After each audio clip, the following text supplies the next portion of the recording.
Okay, so let's start with mute. Who's on? Okay. So let's start with today's session. Before we start with the Rashi Karakathwa, every week, important tips, points, different ways to look into the horoscope. See, every horoscope is filled with so many different auspicious yogas. Sometimes astrologers fail to look into the yogas. But as I keep telling you, till your last breath, some form of a yoga has to be operational. That is when we can come into a confirmation that you're alive. So the first yardstick in order to go and understand a horoscope, predict using a horoscope, is to find the different types of yogas present in a horoscope. It's very, very important. In fact, a lot of combinations in the horoscope which are supposed to create not the pleasant of incidents in one's life, they are also called as yoga. You call a horoscope having a combination of Rahu Ketu or a placement of Rahu Ketu as a Sarpa Yoga. In fact, not just Sarpa Yoga, there are so many beautiful names associated with Sarpa Yogas itself. Right? Again, when there are two marriages in a person's horoscope, which is called as Iridara Yoga, that is also called as a yoga. So somehow the sukshma behind all of this is, even when there is a combination which on a physical plane tells or indicates something which is not very, very pleasant at a very material realm, still that is there to teach you some lesson. That is there to give you some good, perhaps not physically, perhaps not materially, but perhaps from a spiritual sense. And of course, there are yogas which particularly go about and contribute to one's material and physical success. So everything in the horoscope, if you look at it, as per combinations, there are so many yogas. So understanding a yoga, understanding different types of yogas is very, very integral to make predictions. So last week we discussed about Guru Mangala Yoga. Right? Sorry, last week, we discussed about Guru Mangala Yoga. This week, what we are going to do is, we are going to discuss a few more yogas. Right? This week, what we are going to discuss is, you can write down, we are going to discuss the combinations, simple combinations that 99.9% of astrologers overlook, which is the Chandra Mangala Yoga. You can write down Chandra Mangala Yoga. Let me just connect the iPad so that.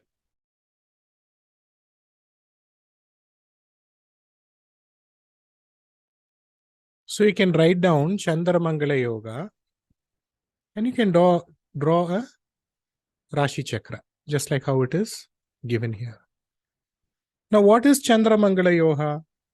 When Chandra and Mars are conjunct in the horoscope. Conjunct means what? They are in the same Rashi. But the key here that you need to understand is, what is this name? Chandra Mangala Yoga. Which means what? It means Chandra should come first and then Mangala should come second. It cannot be Mars comes first and Chandra comes second. Let me give you an example. Let's say you have Moon or Chandra, right? Let's say Moon is in 5 degrees, right? Let's say Mars or Mangala is in 11 degrees. So what is this called? This is called Chandra Mangala Yoga, right? Now, let me make a small change here. Now, let's say Mars is in 5 degrees and Chandra is in 11 degrees. So who comes first here? Mars comes first here. So it is not Mangala Chandra Yoga, it is Chandra Mangala Yoga. So this does not qualify for a Chandra Mangala Yoga. It is as simple as that. So if Mars is first and if Moon is second, this yoga wouldn't work. If Chandra is first and Mars is second, where in the same Rashi, then automatically we can come into a conclusion as to, yes, this horoscope qualifies for a Chandra Mangala Yoga. The other way as to how the Chandra Mangala Yoga combination works is, you have Chandra, right? And the seventh from where Chandra is, you have a Mangala or Mars, right? This is also called as a Chandra Mangala Yoga. Right? This is something that, all astrologers would teach you. All astrologers would train you with. But now is what I'm going to share, wherein there is a concept of hidden Chandra Mangala Yoga operating in many horoscopes. Today you can even check with your horoscopes. Or right while I'm telling, you can check your horoscopes and you will find that, alas, yes, even I have this yoga and I have forgotten to look into it. I have overlooked into it, right? So draw the Rashi Chakra again and place Moon in Vrishabha Rashi, Moon in Tula Rashi, Mars in Makara Rashi. So in a horoscope, when you see somebody who has a Vrishabha Rashi, or in a horoscope, see, all this is not, I'm not saying that everything should come in one horoscope, one of them, right? Because a person obviously cannot have two Rashis. So when you get a horoscope and a person says, sir, my Rashi is Vrishabha Rashi, yes, he automatically qualifies for a Chandra Mangala Yoga. If a person says, sir, my Rashi is Tulam, then also again a person qualifies for a Chandra Mangala Yoga. Why? Because Tulam, Chandra in Tula Rashi. Again, let's say in a horoscope, you find Mars exalted in Makara. Immediately again, you can say that yes, this person has a Chandra Mangala Yoga. This Chandra Mangala Yoga will definitely work for this person, right?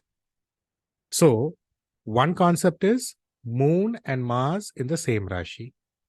Second concept is the Samasaptama from where Moon is, which means the seventh from where Moon is, you have a Mars. And you also have a combination where you have a Rishabha Rashi, Tula Rashi, or a Mars in Makara that also qualifies for a Chandra Mangala Yoga, right? These are beautiful ways just to see and find out if a horoscope has a certain quality, has a certain amount of quality in order to come up in life. Now the question here is, what is this Chandra Mangala Yoga? What does this do? This Chandra Mangala Yoga, write down point number 1. Right? It gives one position, a position in a company, a position in an organization, an institution, a position, any form of position will come to him. 2, it will give him means him or her. There is a question coming up here. Third option, yes ma'am, Mars exalted in any Rashi. Mars exalted and in any Rashi. Yes, and in any Rashi. An exalted Mars qualifies for it. The second point is, it will give land. It will give property. Mangala is all about property. What else does Mars significate? It significates vehicles. So if somebody is coming and telling you, I'm planning to invest in land, will I get property? Will I get my ancestral property? Will I get this property, that property? Check.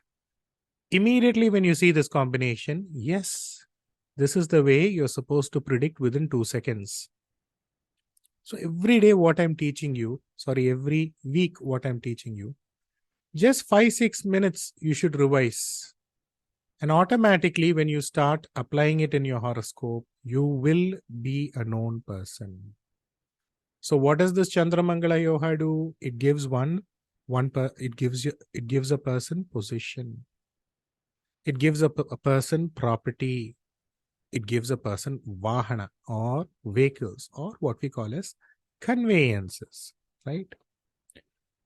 Next is, what does this Chandramangala Yoga do? It gives a person fame in any one profession.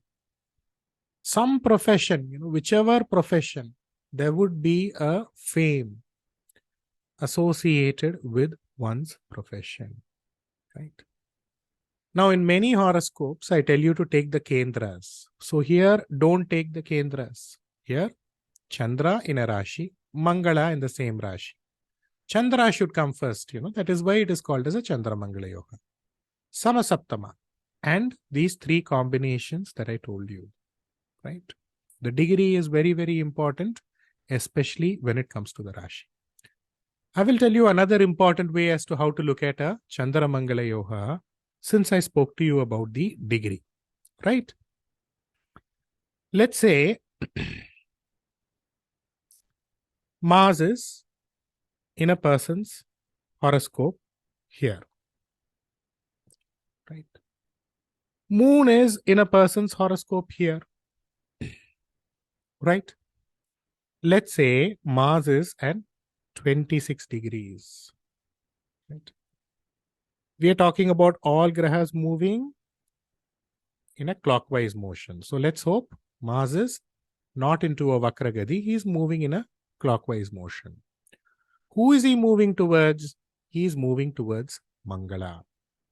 So from this 26 degrees here to this 26 degrees, right? In the next Rashi, if there is a moon, yes, this is also a Chandramangala Yoga, right? This is also a Chandramangala Yoga, right? So let's say moon here is in 5 degrees. Yes, it is a Chandramangala Yoga. 10 degrees, it is a Chandramangala Yoga. So 26 degrees, remember, each Rashi has 30 degrees. So 26 degrees here means remaining, we have 4 degrees in Kanya Rashi, right? So it would move, we have 26 degrees to cover. So anything till 26 degrees here would be a Chandramangala Yoga. Beyond this, there won't be a Chandramangala Yoga. Okay. There's also another important thing that I want you to understand while using this concept. I told you Mars is in a certain degree in a Rashi. In the next Rashi, I myself made a mistake. It should be Moon, Mars, not Mars, Moon, right? Because Chandra, Mangala Yoga, right? Now, remember, Moon is moving towards Mars. Good. Within this 26 degrees or whichever degree he is in, right? Till that next degree, if Mars is there, it qualifies for a Chandra Mangala Yoga.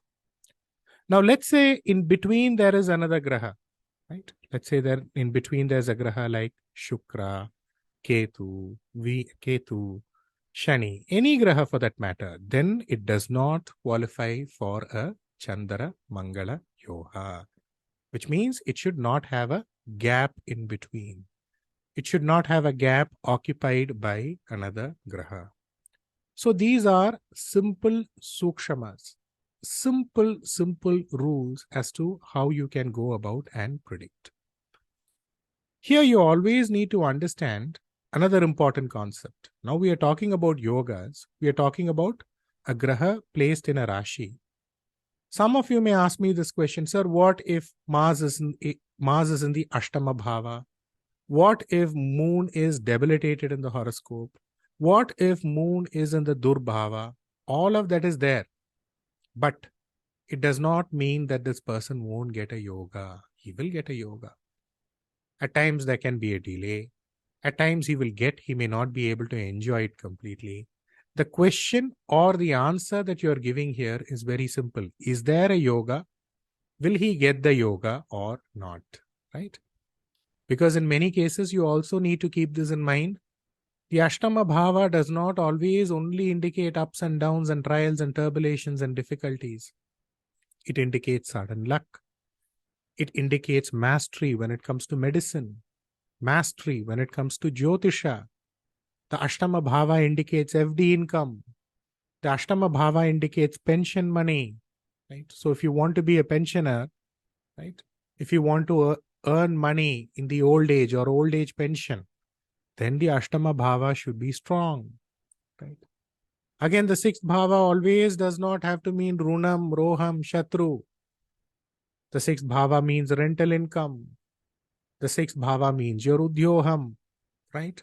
So the confusion in many of the cases in astrology is, of course, these type of confusions won't happen as you keep traveling with me one by one, month by month. I will sort all of that. The question will be, should I take Roham, should I take Runam, or should I take Udyoham? Should I take pension money or should I take Ayal Dosham? So once you see a yoga operating in your horoscope, yes, you can come to a conclusion. Okay, this is going to work like this. This is not going to go about and giving like, go and give like something else. Which means, just because a graha is hidden, don't overlook these yogas, right? Don't just, remove these yoga out. It is only a yoga which actually goes about and gives you these promising luck.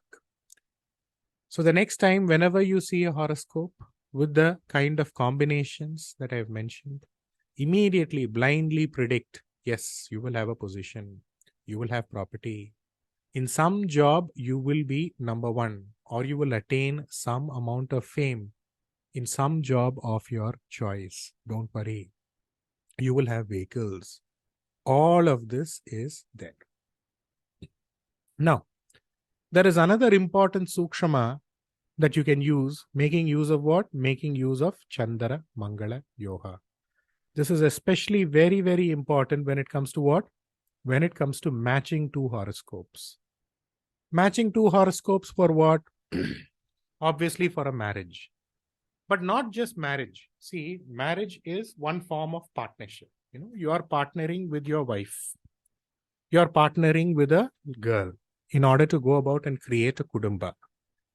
But there are so many ways you can create partnership in life. One way is friendship, right? The other way is, going to an office and having a colleague. So all of this is also some form of partnership. But let's start first with a male horoscope. In a male's horoscope, write down the point. In a male's horoscope, the seventh from where Mars is, when it is aspected by moon in the girl's horoscope, then after the boy gets married, the Chandra Mangala Yoga will work for him. Have you ever heard about these type of rules? Nobody will teach you these type of rules. See, let's take a boy's horoscope, right? Let's say this is a male horoscope, right? In this boy's horoscope, let us say we have a Mars in Kanya Rashi, right? Now, the seventh from where Mars is in a girl's horoscope. So let's take a girl's horoscope and let us put the girl's horoscope as the outer horoscope. In the girl's horoscope, if she has a moon here, where in Meena Rashi, right? Female horoscope. This is male. Moon here, aspecting Mars, then post-marriage, Chandra Mangala Yoga will start working for whom? Will start working for this boy. This is the reason you will find so many people, not so many people, a few people who would say, after I got married to this girl, my life became productive. My life became good, right? After I married this boy, right? There was an improvement in my life, right? The primary or the only or the main reason for that is somewhere a hidden Chandramangala Yoga in this form would have operated in the partner's horoscope. The same rule you can apply for a girl also. In a girl's horoscope, right, wherever Mars is positioned, the seventh from wherever Mars is positioned, right, same. Instead of a male, we can put it as female here, right? Instead of a female, we can put it as a male here, right? Same rule you apply for a girl also. Mars, wherever he is positioned in a girl's horoscope, the seventh from where Mars is positioned, when moon aspects, then post her marriage, there would be a Chandra Mangala Yoga which would operate in her life. Ma'am, Aya, hope all of you are able to understand this rule. It's a beautiful rule, and you should make use of this when it comes to matching two horoscopes, right? When there are so many things which we look into when we match horoscopes. The most mundane things is we look into the Nakshatra Purutta, which means what? We look into the 10 points or the 11 points that are supposed to be satiated when two people need to get married as per the nakshatra.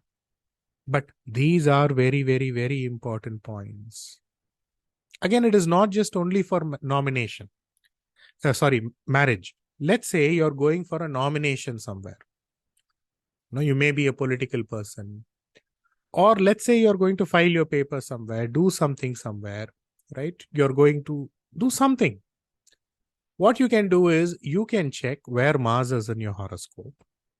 The seventh from where Mars is in your horoscope, wherever Chandra is positioned, take that person. You obviously just need to know the Rashi because Chandra indicates Rashi. Take that person and go and file your nomination. It will go about and give you victory. Not just for nomination, if you're going for a Mangala Karya, again, do this. Or if you're going to do something in order to go to that next level, do this. What is the rule?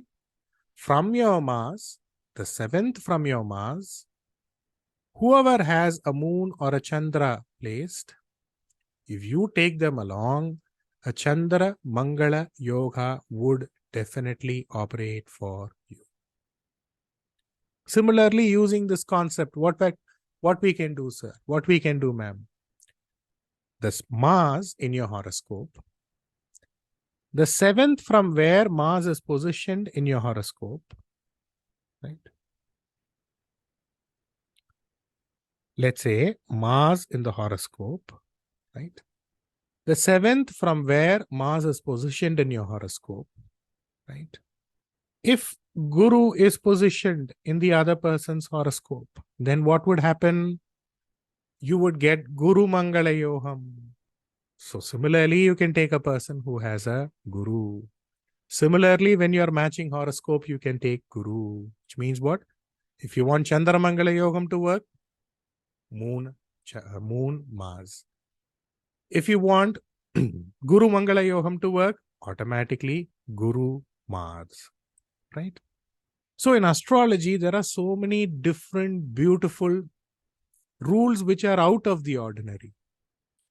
And all my students, I don't want you to become one in those 100 astrologers. No.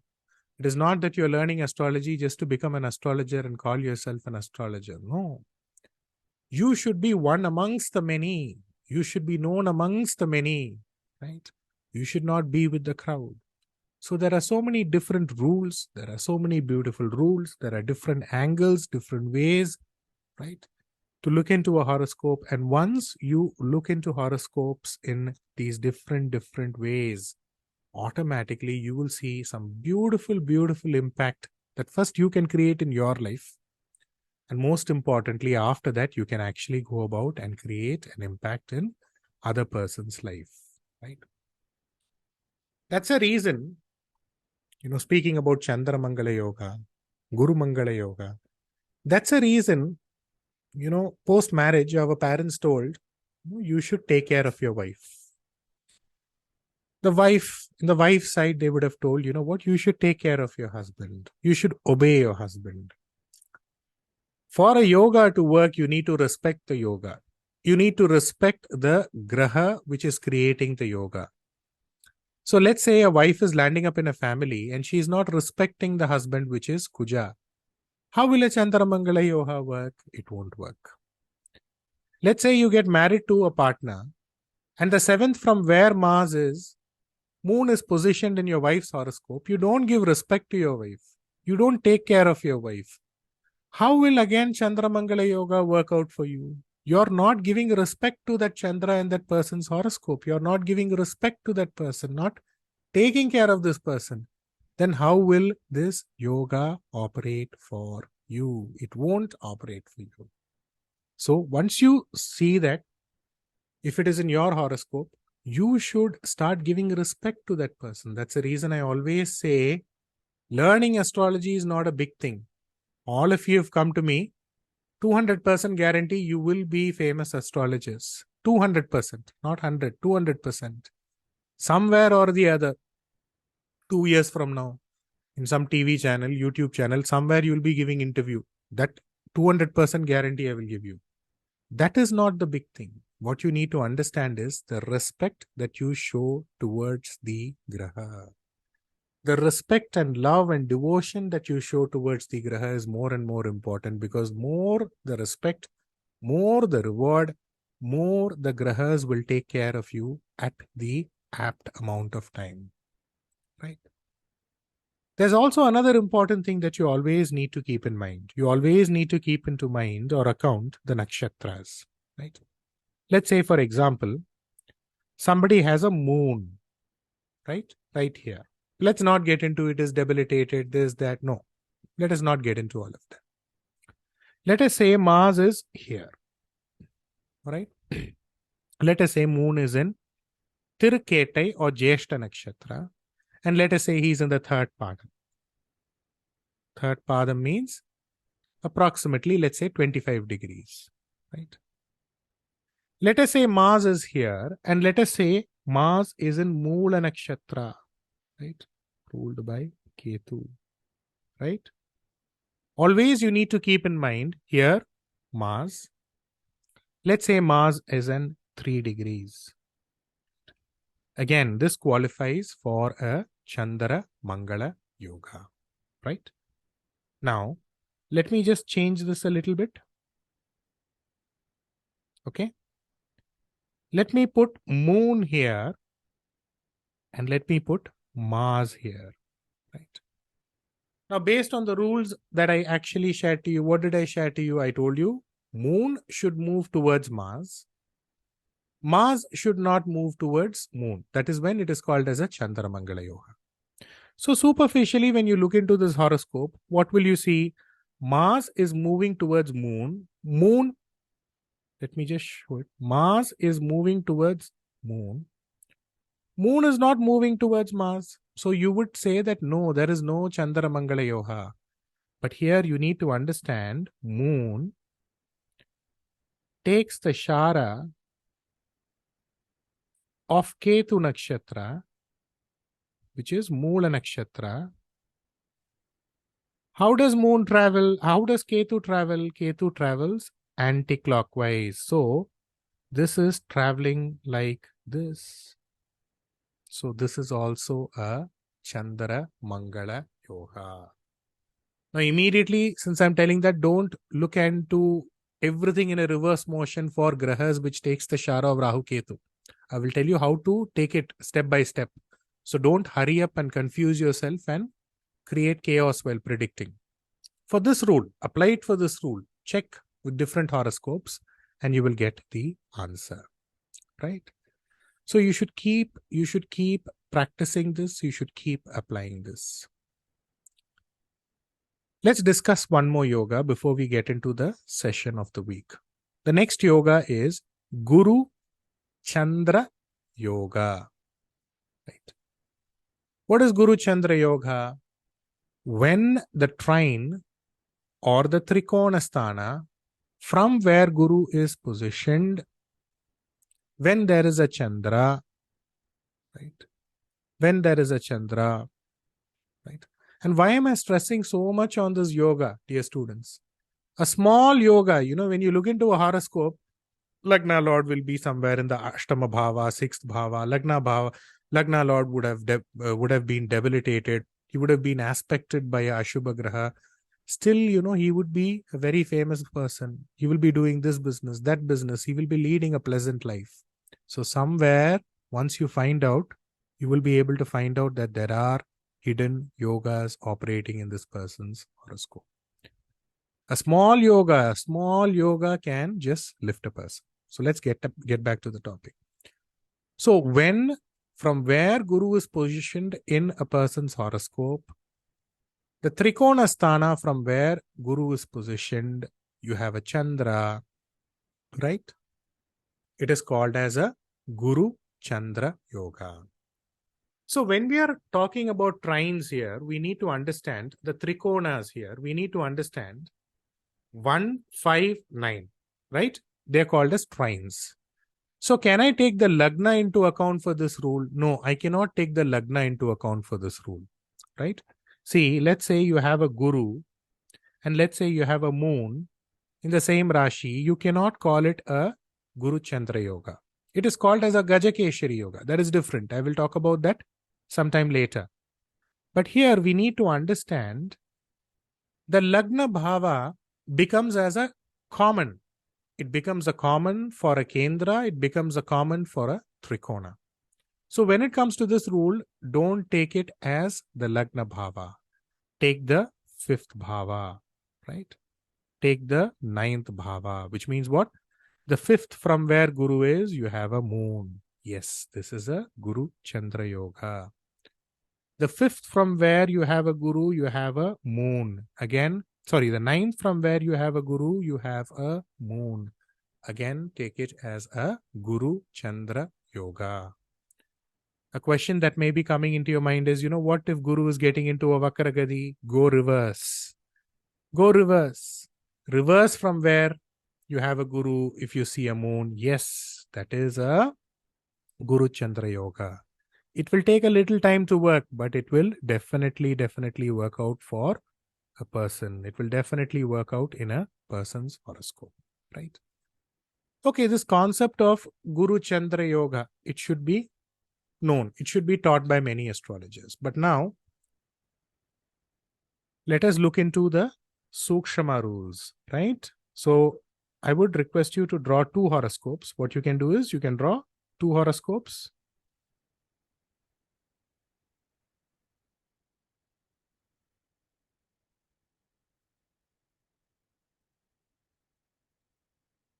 You can draw 2 horoscopes like this. Right. Now, in a horoscope, put Guru in Vrishchika Rashi. Put Guru in Meena Rashi. In the next horoscope, put Chandra in Mesha Rashi. Put Chandra in Vrishchika Rashi. So in any horoscope, wherever you find this combination, which means in a horoscope, in a person's horoscope, if you find somebody who has a Mesha Rashi, yes, it is a Guru Chandra Yoga. Yes, it is a Guru Chandra Yoga. Vrishchika Rashi, yes, it is a Guru Chandra Yoga. Right. In a person's horoscope, you find Guru. Where? You find Guru in Vrishchika Rashi. Yes, it is a Guru Chandra Yoga. You find a Guru in Meena Rashi. Yes, it is a Guru Chandra Yoga. This yoga will definitely work out in this person's life. It will be there in this person's life, right? Which means it's very important, sir. What is the logic behind this here? The logic behind this is very, very simple, right? Here, Guru is here. And the fifth from where Guru is, he would aspect Kataka Rashi. The Rashi ruled by whom? Ruled by Chandra. Here Guru is there. Ninth Drishti, he would aspect Kataka Rashi. Right? A Rashi ruled by Chandra. Right? This is the whole concept of Guru Chandra Yogam. What about this case here? Guru, the fifth from where Guru is, you have Moon. Right? Here Moon, the fifth from where Moon is, you have a Guru. So this is a Guru Chandra Yoga in a person's horoscope. Somebody needs to mute.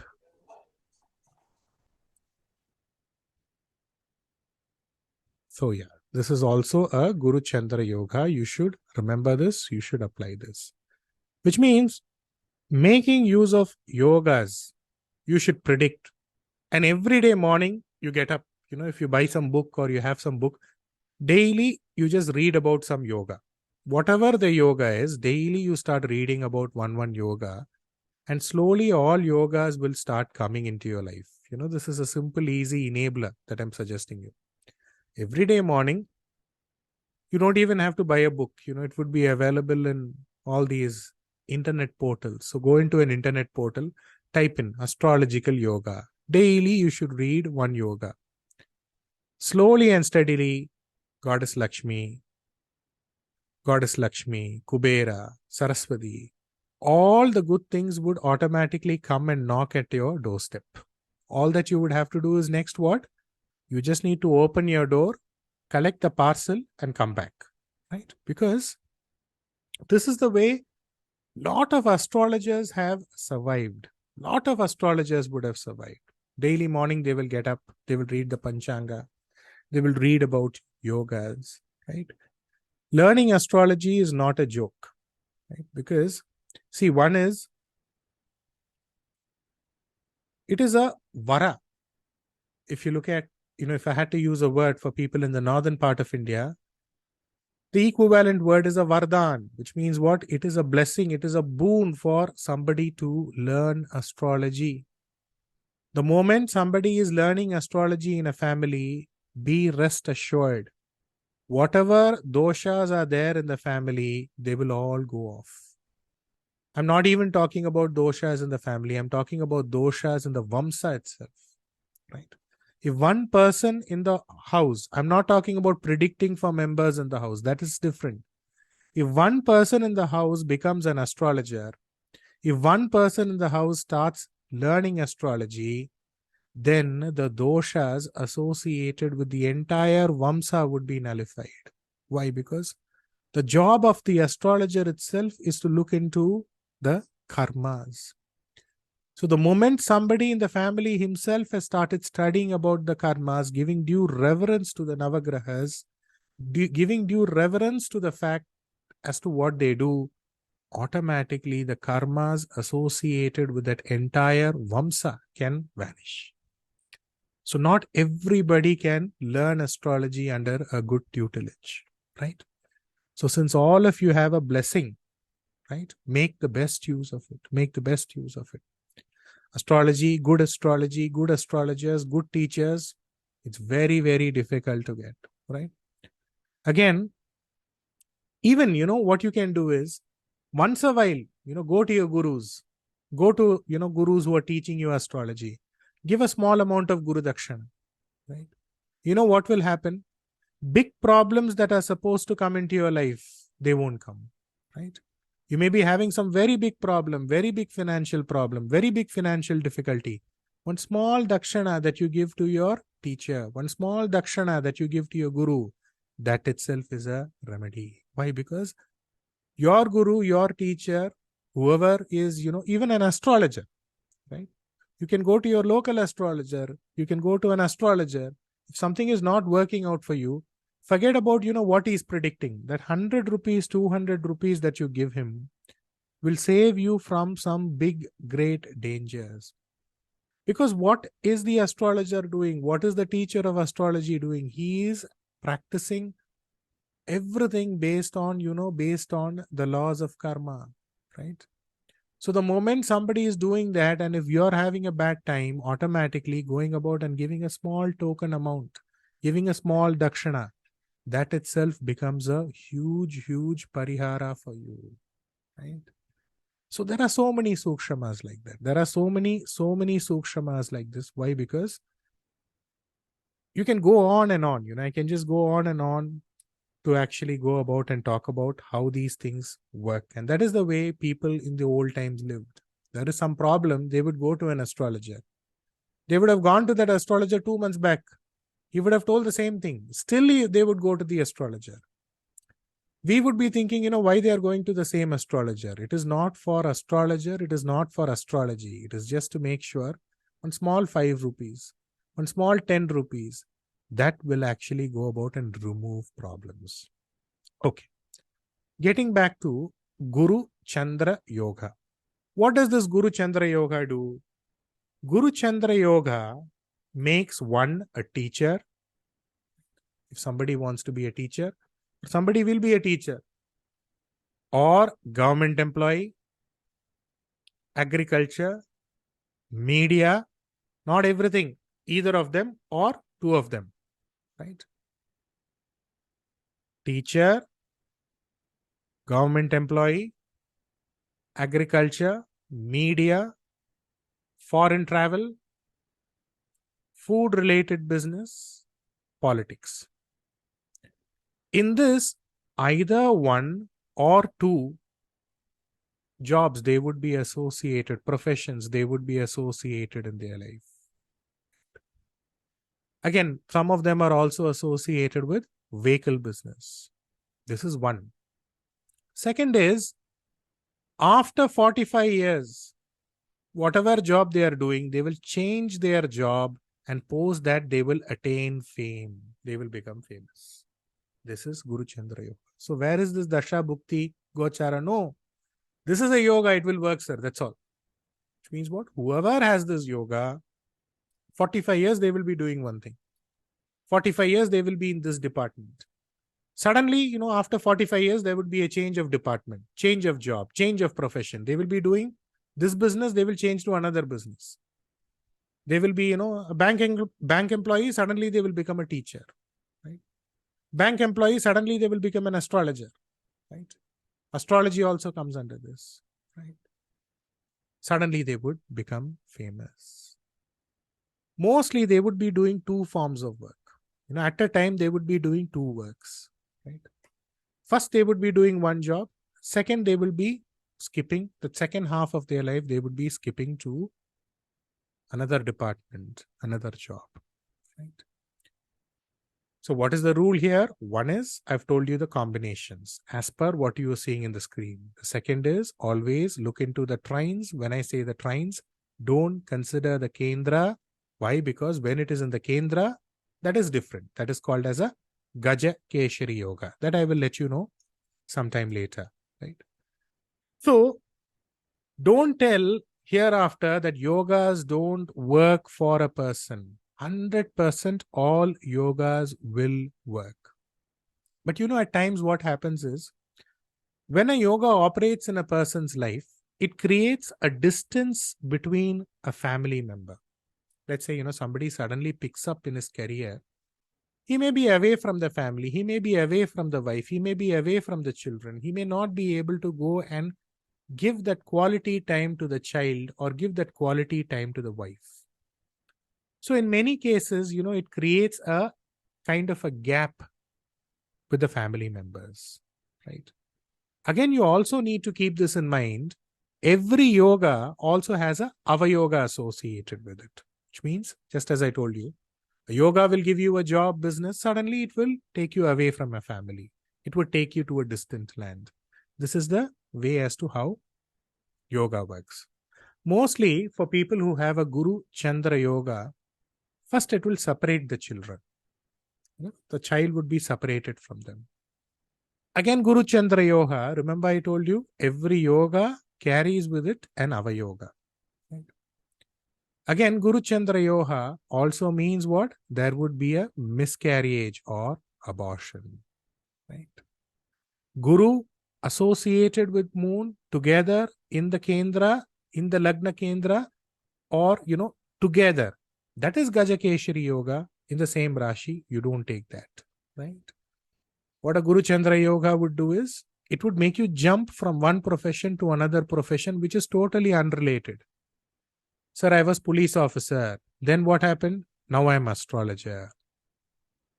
Sir, I was a cinema artist. Then I became chief minister. Who am I referring to? The late chief minister of Tamil Nadu, Madam J.J. Lalita. Right? So, cinema star. After a certain age, after 45 years, peak, becomes a chief minister of the state. Right? So, tell that, you will do one work and then you will go to another work after 45 years. What is this for? This is for Guru Chandra Yoga. So we're done with yogas for today. Let's move to the Rashi Karakathwas. So let's start with Tulam. Right? For people in northern India, write Tula. Right? Don't write Tulam. Then somebody in North India will be telling you, where did you learn this Tulam from? It is Tula. Right? So for people in North, right? Tula Rashi, Tula Lagna, whatever you want. Right? Tula. Right? Draw a small box. Draw a small box. A square box. Small square box, not the Rashi Kattam. In that small square box, write the nakshatras that occupy Tula Rashi. What are the nakshatras which occupy Tula Rashi? Chitra nakshatra. In brackets, write Mars. Swati nakshatra. Inside the box you write. Right? Square box. In bracket, write Rahu. Vishaga nakshatra. Right? In bracket, you can write Guru. So in this Tula Rashi, you have the nakshatra of Mars, you have the nakshatra of Rahu, you have the nakshatra of Guru. Right? Again, in this box, if you have a space in this box, good. Otherwise, outside the box, so that you remember while I'm giving you the rules. Which is the Graha which owns Tula Rashi? Shukra, Venus. Correct? So write Shukra. Don't write fully. Write VE, Venus. Right? Which is the Graha which gets exalted in Tula Rashi? It is Shani. So write SA. Which is the Graha which gets debilitated in Tula Rashi? It is Sun. Right? SU. Using this, we are going to predict, sir. Right? Using this, we are going to predict. Number 1. Tulam. Tula. It indicates the shopping street. Shopping street. Number 2. What is the symbol of Tula? What is the symbol of Tula? Very simple. All of you will know. It is the weighing scale. Right? So wherever there is a Tula Rashi, right, there will be a shopping street. Right? Wherever there is a Tula Rashi, either there would be a shopping street or there would be a court or a lawyer. Either a shopping street will be there, right, or there would be a court complex, or a lawyer would be living nearby. Right? Again, number 3, shopping complex, Tula Rashi. Judicial complex, Tula Rashi. Point number 4, the 7th bhava, since Tulam is the 7th of the Kala Purusha. Remember, the 7th always indicates gifts. The gifts that you get, that is indicated by the 7th, right? Which is the Tula. So the moment we are ideally referring to Tula Rashi, automatically one thing should immediately strike your mind. Anything which signifies gifts is Tulam, right? So wherever there is a gift corner, wherever there is a flower shop, wherever they keep gifts or gift items, that is Tula Rashi. Right? You can write this down. See, sir, ma'am, everything that you're writing, right? I just hope all of you are writing because that is important. It is very, very important, right? 5 years from now, 10 years from now, I don't know what property you are having in life, but this is your biggest property. So buy one good quality GSM paper, above 70 GSM paper, so that 10 years from now also you should be able to refer to these notes, right?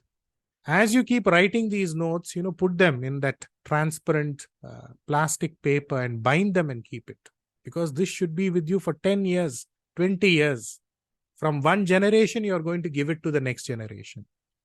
So I don't know what property you own, but this is the biggest blessing, gift that is coming to you.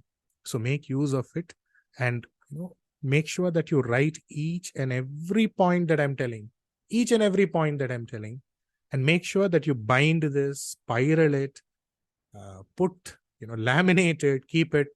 There's no harm. It is more precious than your property document, right? That is how it is. So wherever there are gift shops, wherever there are gift corners, wherever there are flower shops, flowers obviously used for gifting, that is always associated with Tulam. Right. Here we need to understand, once we reach Tula Rashi, we have reached half of Kalapurusha. We have covered half of Kalapurusha, which means this also indicates a bhava, which means half-half. Nothing is full here. Everything is half-half. Which means whatever graha is there in Tula Rashi, it indicates something which is not complete. It is only half, or it is only going to bear half its fruit. That is the way it is, right? So, a Rashi which gives half the phala, right? Number 5, a Rashi which gives half the phala, not complete phala. Let's say somebody is coming to you, sir, I'm going to start a business. Give me a suggestion. And you see, the 11th Bhava Lord is in Tula Rashi. So immediately you should say, don't start a business, but say, you should be careful about the labha that you make, because whatever you invest, the amount of labha that you want, you will only get half of it. So be careful, right? This is something that you obviously need to keep sharing, right? Just a minute. Let me just connect the screen once again.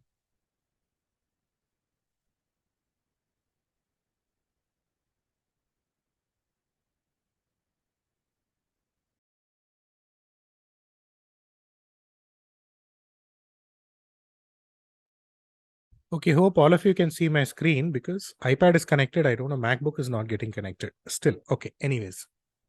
So hope you can see my screen. Yes? Can you all access the iPad? Okay. I don't know, I'm not getting an answer, but okay, fine. So Tula indicates one which gives half the fruit, half the phala. Why half the fruit, half the phala? Here you need to understand number 6. Here, sun, which indicates administration, right? Sun, which indicates governance, right? This is getting into a nature. He is losing its strength. So mostly, when a graha is in Tula, Tula Rashi, Tula Lagna, administration or administrative skills will be less, owing to which they would lose money. Owing to which, forget about losing money, whatever effort they put, they would get half of what they expect, right? So the solution to that is what? Whatever you're doing, make sure that you administer that properly. They require administrative skills, right?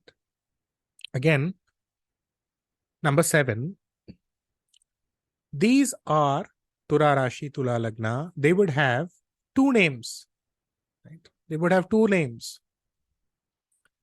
They would be given a name and they would be called another name.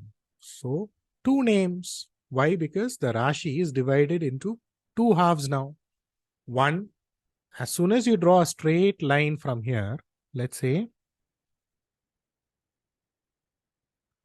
Mesha, and you draw a straight line, automatically you are dividing the Rashi into two halves. So Tula automatically indicates what? It indicates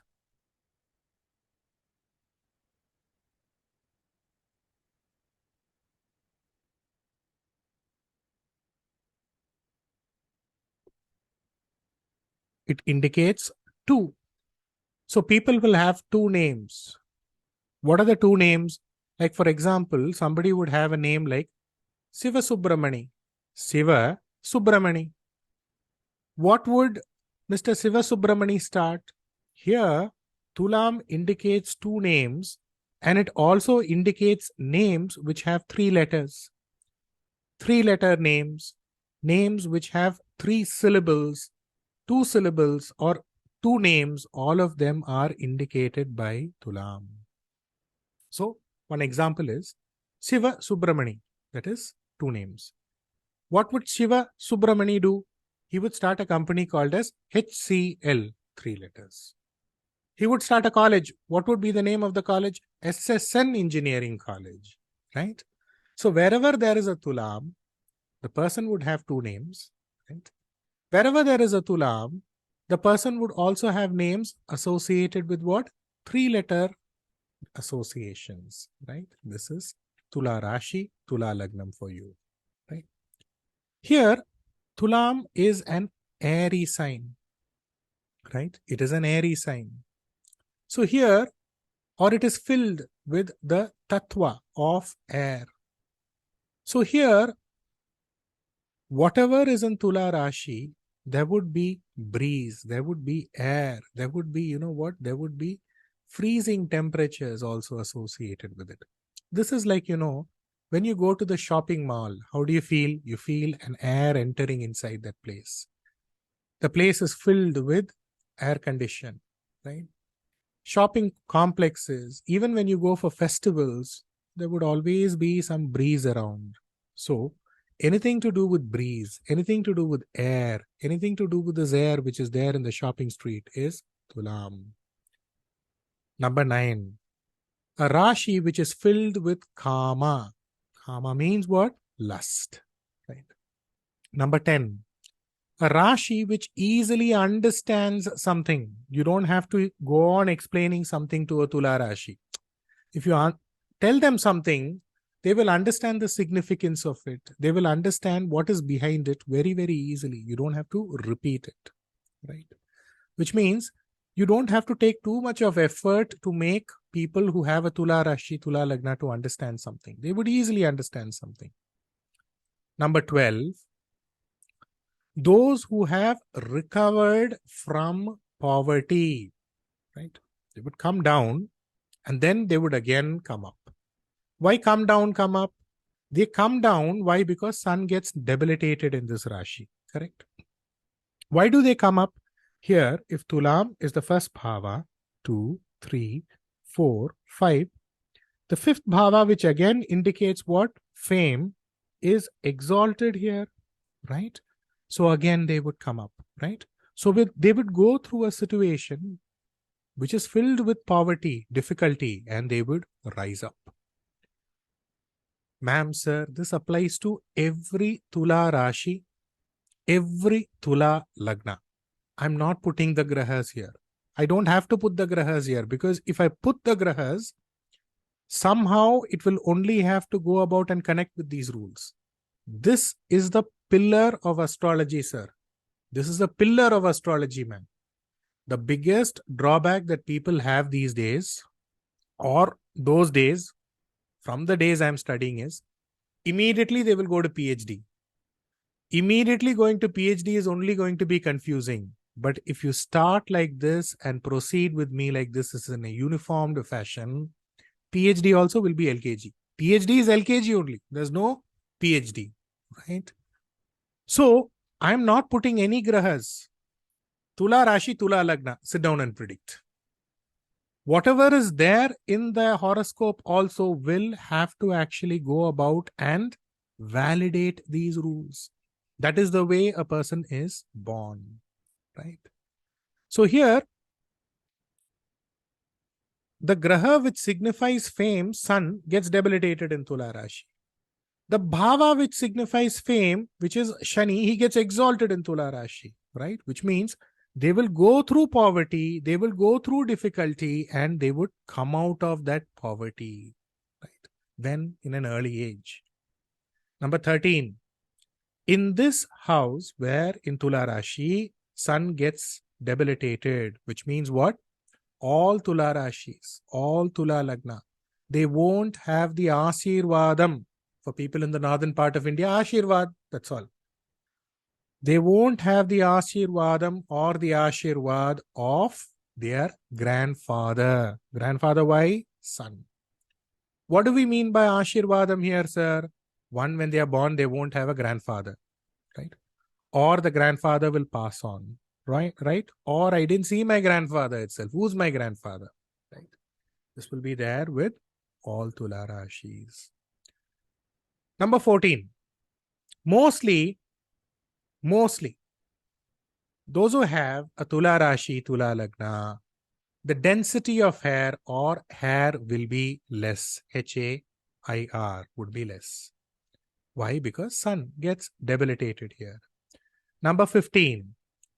The fifth, right? The Kala Purusha's fifth, sun, he gets debilitated in Tula Rashi.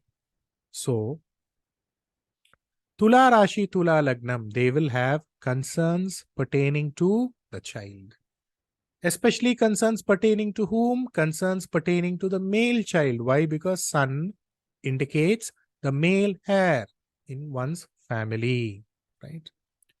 Again, concerns about the child, what does it actually mean, sir? What does it actually mean, ma'am? It just means one child. After a long time, they will have one child. That is one thing. Again, or, it could be or and. They will do everything for the child, but the child would get married against their wishes. That is 2. Or they won't have a male child. 3. So these are the 3 different ways as to how a concern pertaining to putra or progeny works for Tula Rashi, Tula Lagnam. Mostly, point number 16, they will have some form of a concern always pertaining to the child because this is the Rashi where sun gets debilitated. Mostly it is the male child, right? Number 17, wherever they are, whichever place they reside, or in their ancestry or ancestral property or their own land, right? Or their own land, there would be a tree. There would be a tree that won't bloom, right? It won't give flowers. They will plant a tree. The tree will grow. One tree. I'm not talking about all trees. Wherever there is a Tula Rashi, Tula Lagna, ask him, in your house, in front of your house, if you have a land in your land, there is one tree which is not bearing fruit. There is one tree which is not blooming and giving flowers. The answer will be a yes, which means Thulam also indicates one barren tree, right? Beyond a certain time, they would get fed up and cut the tree. All Tula Rashi, all Tula Lagnam, right? One tree that would be barren, that won't bear fruit. Number 18, a Rashi which significates head injury, right? A Rashi which significates head injury. Tula Rashi, Tula Lagnam. I am yet to find a Tula Rashi, Tula Lagnam who has not had a head injury, right? Who has not gotten hurt on the head. Somewhere or the other, they will go, they will hurt their head, right? They will break their head somewhere here or there. They will put stitches and come. Why? Because sun, which indicates the head, debilitated. Shani, which indicates what? Roha, exalted, right? So, 200% Tula Rashi, Tula Lagnam, there will be some form of a head injury. They will hurt their head somewhere or the other. If you ask them this question, I'm telling you to blindly predict. See, I'm just giving you things which I follow on a daily basis. This is how I predict. This is how I go about with my prediction. So the recipe that I am using, I'm sharing that same recipe with you. I'm not adding any new thing. Whatever I do, I'm giving it to you. So Tula Rashi, Tula Lagnam. Immediately say, head related injury. Again, there's also one important thing about Tula Rashi here. The Graha, which is there in the Tula Rashi, Tula Lagnam, that Graha will have a head related injury. Right? That Graha will have a head related injury. But the caution here is, see, injury is different, getting hurt is different. So if it is a hurt, yes, that will happen.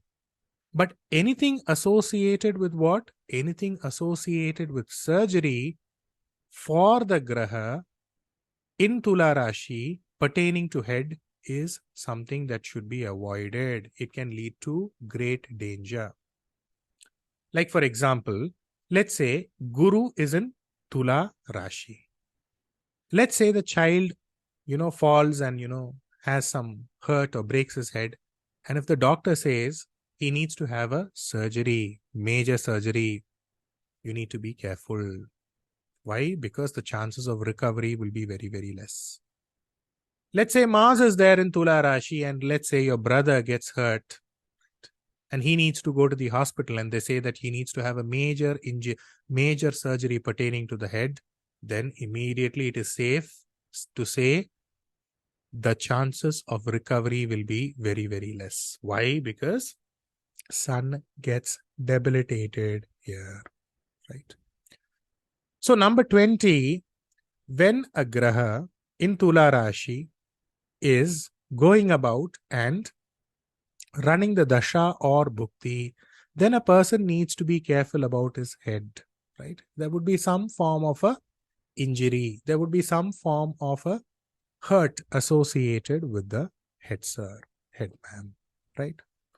Again, number 21, in Tula Rashi, a Subha Graha being there, a Subha Graha aspecting, or Tula Rashi getting strengthened. How does Tula Rashi get strengthened? When Shukra is getting into a Bala, which means any horoscope where Shukra is Bala, this automatically indicates prestige, power, or the relationship associated with public in general will always be good, right? The public will automatically interact well with you. The public will automatically respect you, right? Again, owing to public, you will get some position. You will get some power. Number 22, it indicates itching. Tula Rashi, Tula Lagna. They will have some form of itch somewhere. Again, where would this itch be? Mostly in the head. Again, dandruff problem, Tula Rashi, Tula Lagnam, all of them they would have. Number 23, the Rashi which indicates love, romance. Number 24, Sun debilitated, Shani exalted, which means whenever they have some problem, they won't go to doctors who speak their language, who belong to their community. They will go to doctors who are from the outside, right? Let's say you are a person in the northern part of India, you will approach a South Indian doctor. Or let's say you are a doctor from Maharashtra, you will approach a doctor in Gujarat or a Gujarati doctor. So something to do with, something to do with approaching a person who's a foreign doctor for treatment is something that Tula Rashi, Tula Lagnam will always do. And that will also benefit them. Why? Because Sun, which indicates the fifth, which is your Kula, your community, that gets debilitated. Shani, which indicates other Kula, other community, other people, that gets exalted. So the moment they go to other people, other doctors, they will have this tendency to do that. Automatically, they will get benefited or they will do that. That will be more or less their second instinct. Number 25. The place where they are born, right? The place where they are born, there would be a lake, there would be a river, there would be a water body, right? What is the reasoning behind this? Tulam, the fourth from Tulam is Shani. Shani gets exalted here. The fourth from Tulam is Shani. Shani gets exalted here. Fourth bhava indicates lakes. Fourth bhava indicates rivers. And in Tula Rashi, in the middle, you have the nakshatra of Rahu, which is Swati. Remember, I told you Swati or Rahu to be specific also indicates rivers, right? Anything which is curving like a snake, right? Number 26, near their house there would be a merchant, right? Tulam, automatically, considering that we are referring to the balance scale, it indicates the merchant class. Number 27, near the house there would be a person who's practicing a different religion. Why? The fifth sun debilitated. Number 28. I hope you're writing it down. Please write it down one by one. If you want me to be slower, I would be even more slower. I have no issues, right? Number 28. Those who would not be able to enjoy their ancestry, Tulam, which means Tula Rashi, Tula Lagna. Property coming is different. Will I enjoy my ancestry? No. Sun in Tula Rashi. Will father enjoy the ancestry? No. Let's say Venus in Tula Rashi. Will the wife enjoy her ancestry? No. Lagna in Tula Rashi. Will you enjoy your ancestry? No. Number 29. There would be a confusion pertaining to whom? Pertaining to the Kula Deva, right?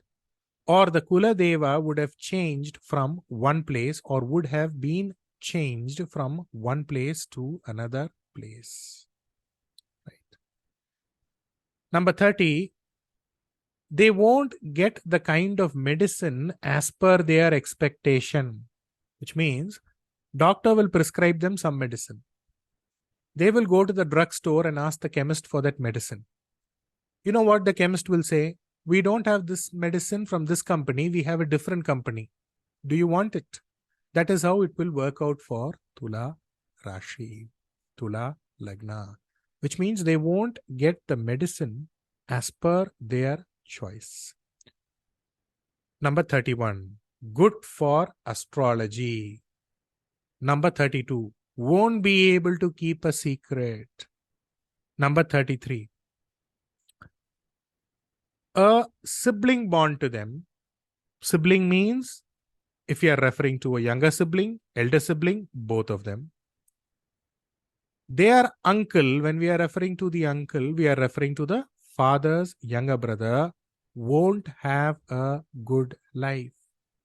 Tula Rashi, Tula Lagna, immediately say, if you have a sibling, younger sibling, elder sibling, that does not matter. Not good for them.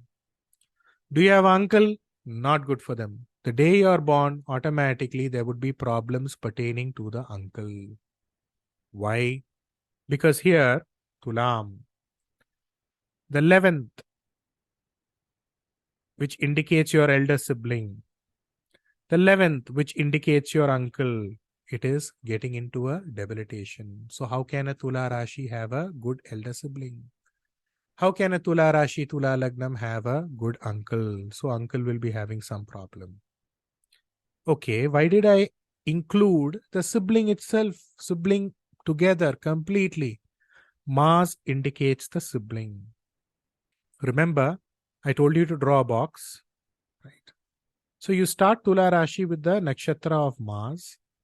Where does this Mars go? This Mars moves towards the nakshatra of Rahu, which is a minus. So anything to do with sibling and Tula Rashi, not very, very great for the Tula Rashi, right?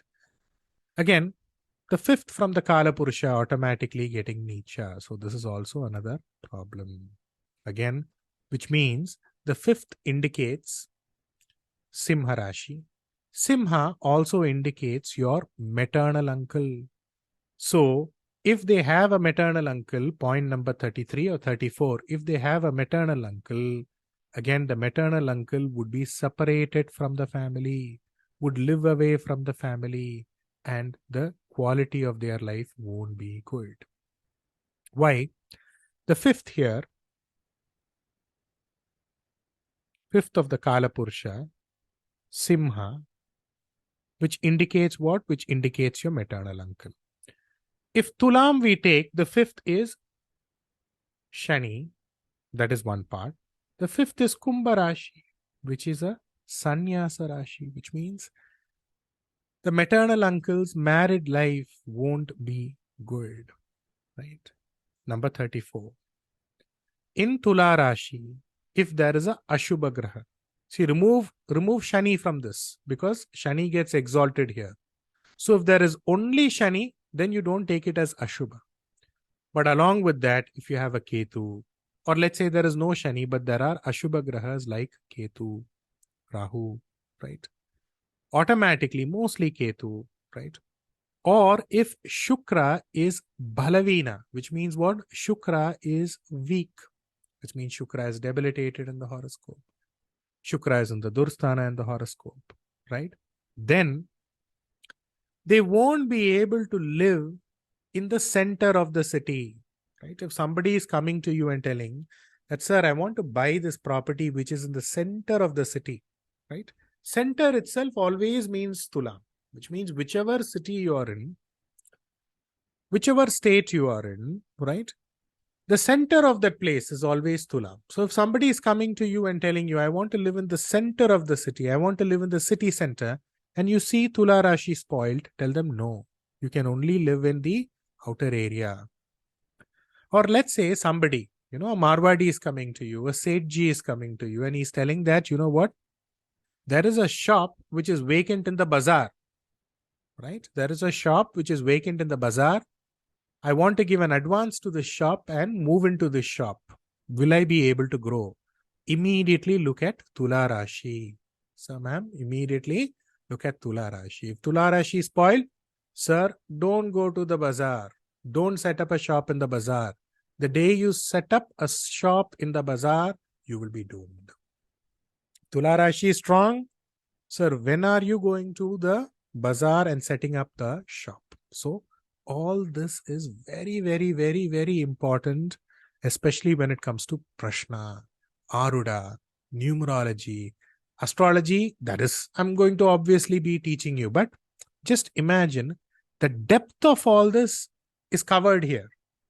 So if you don't understand this, there's no point going, to the next steps. In fact, the next steps are only connected with this. So you don't have to think that there is some magic going to happen somewhere.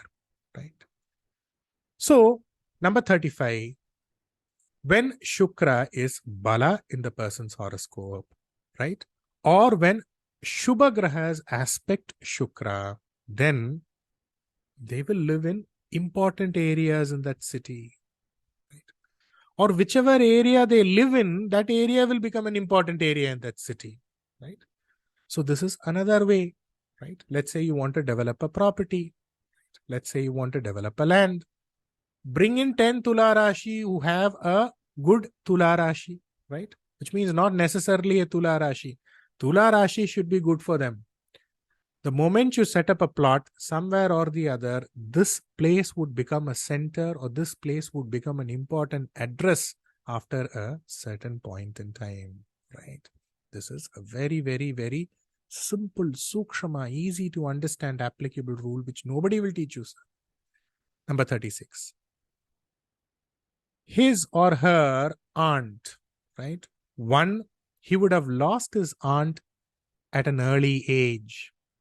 Aunt means father, sister, aunt, elder, younger, whatever you call it. Or an aunt who is possessed. They would say that, I have the spirit of Durga inside me. I have the spirit of Kali inside me. I have the spirit of Amman inside me, right? So divinely possessed woman or a person who dies at a young age, in her young age, who Tula Rashi, Tula Lagna's aunt. Number 37, astrologers, teachers, people who do lorry business, right? People who do business associated vehicles, many of them have Tula Rashi, Tula Lagnam, right? Number 38, a family where there are two marriages, either the person's father, or the person's grandfather. In this three people, one of them would have had two marriages. Why? Shani, Kala Purusha's 11th bhava. Remember, I told you third marriage, second marriage, you can take 11 bhava is associated with what? Second marriage. And in Tula Rashi, what is the next nakshatra that you have? You have the nakshatra of Guru. Right? So in Tula Rashi, Tula Lagna, automatically there is this. This is Tula Rashi. This is Tula Lagna. Which means you should first holistically understand Rashi. That is when you get into Dasha, Bhukti, Gochara, you will be able to understand what is this Graha waiting to do.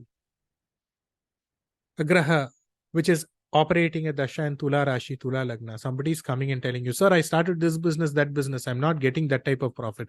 Why? You should know that logic. Nobody will teach you that logic. Tulam, it only gives you half the result. Why it gives you half the result? Lack of administration. You are not doing administration somewhere. Guru Dasha, Guru Bhukti is operating. Guru is in Tula Rashi. Guru is what? Guru is the second Bhava Lord. Getting into the 11th Bhava Lord. Sir, how did I get a head injury? Tulam, head injury. Be careful about head injury during this time. These are the very, very important things that you need to understand, dear students. Because here, understanding the guna of the Rashi is extremely, extremely important. Only when you understand the guna or the nature of the Rashi, then you would be able to predict what is there completely, using that complete juice for the Dasha, for the Bhukti. Again, mostly Tula Rashi, Tula Lagna, point number 38, write down.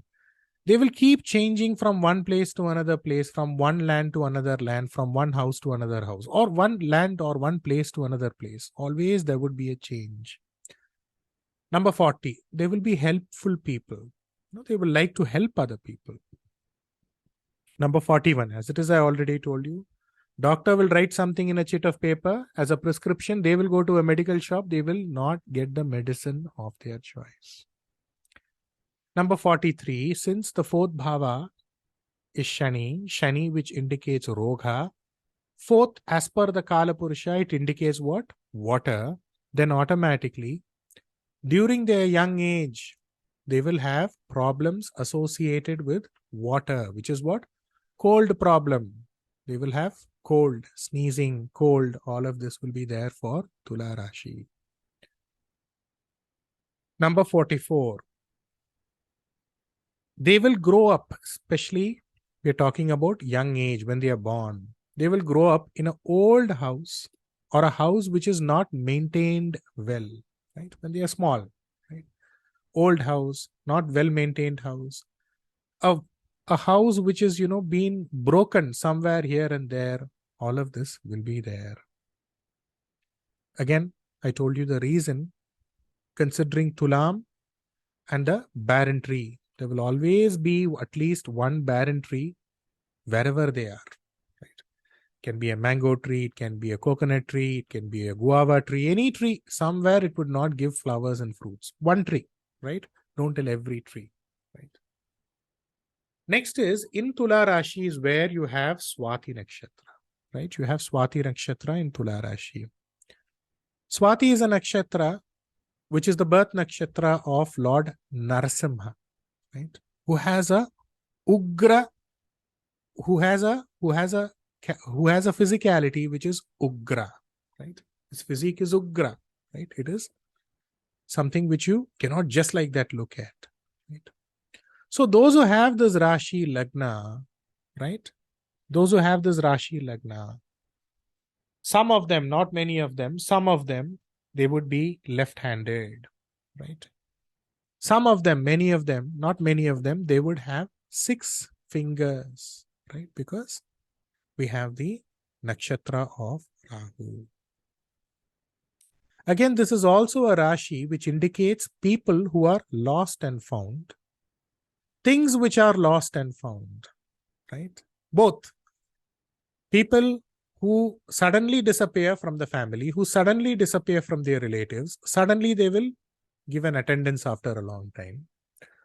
Or if somebody loses something, automatically will it appear back? Then automatically Tulam also indicates something which appears back. It's very, very important when it comes to Prashna. You find an association. You find an association of Tula, and in Tula you find an association of a Graha which you have lost, then automatically you will get back what you've lost. Next. Hope all of you can see the screen here. Now what I'm going to do is, let's start putting the numbers.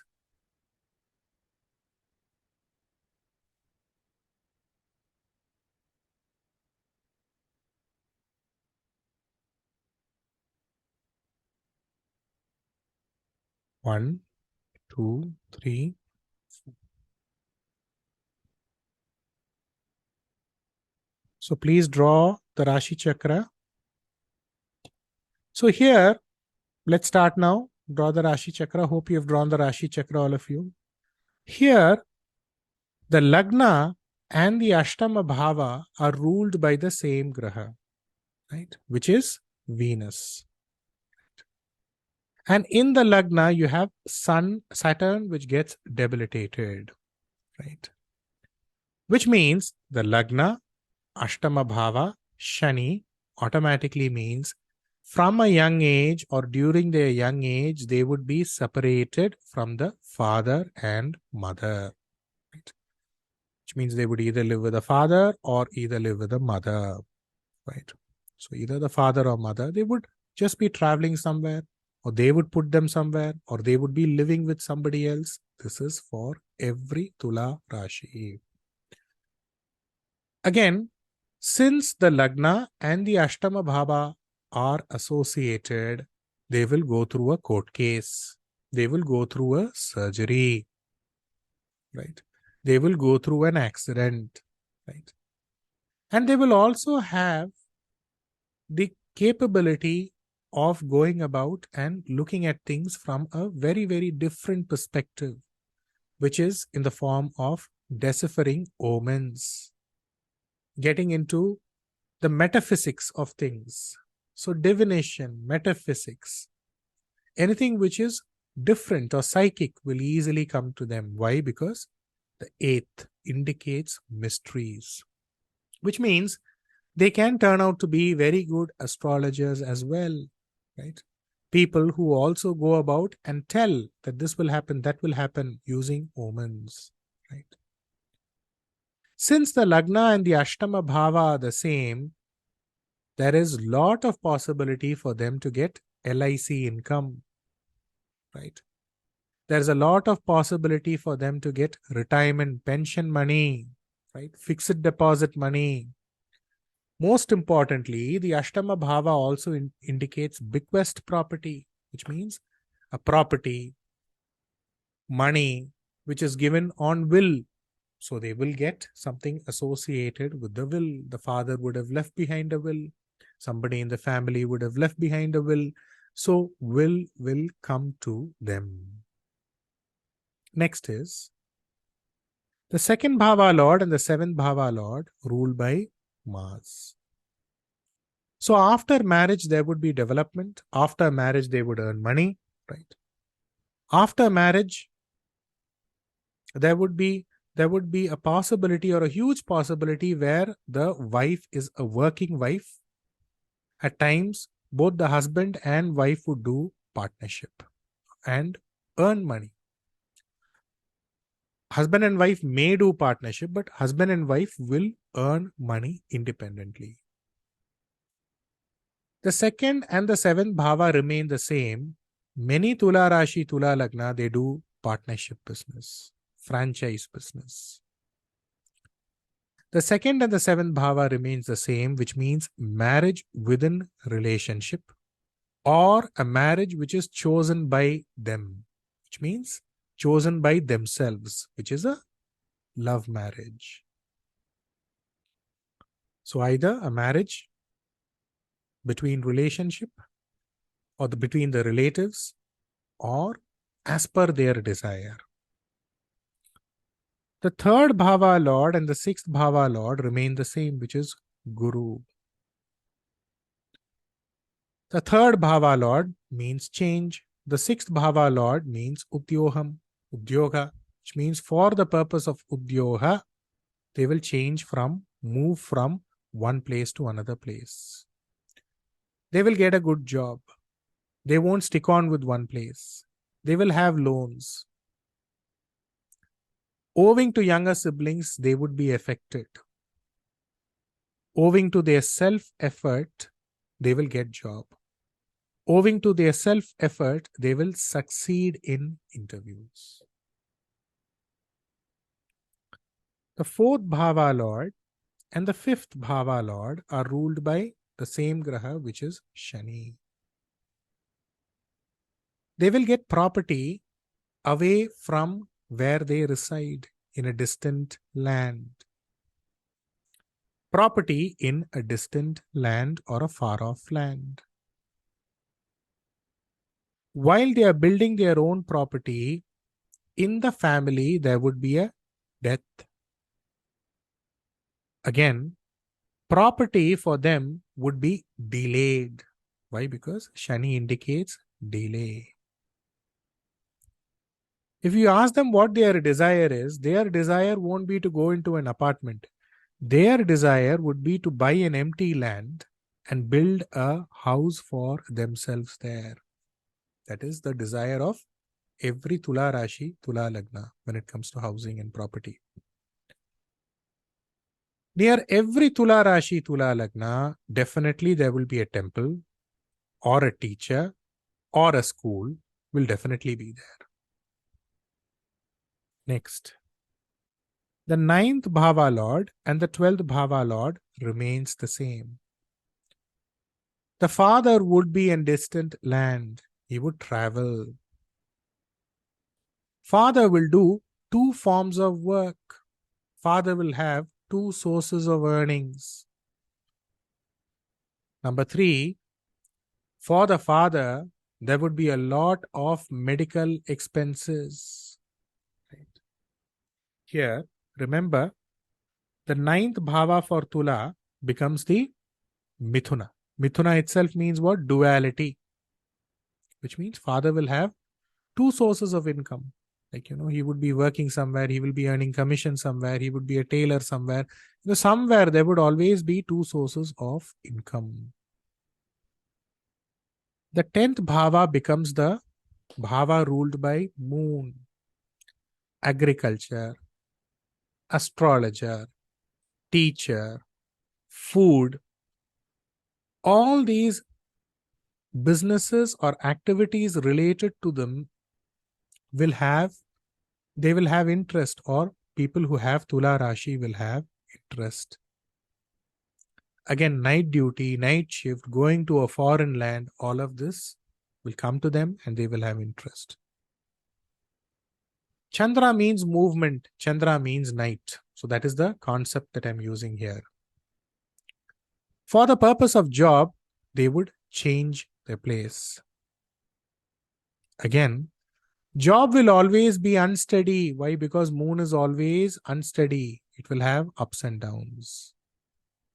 The 11th bhava indicates labha, ruled by sun. Sun indicates your promotion. Getting a job is okay, but getting a promotion is very, very difficult for them. Why? Because sun is debilitated. For the sake of promotion, they will have to fight it out. Right? Again, anything associated with the elder sibling, the Chittappa, which is the uncle, is not very, very good. Which means either there is no elder sibling or uncle. If there is elder sibling or uncle, it is not good. Their life is not good, or what is associated with them, to them, is not good. Again, whatever you do in life, there is labha, right?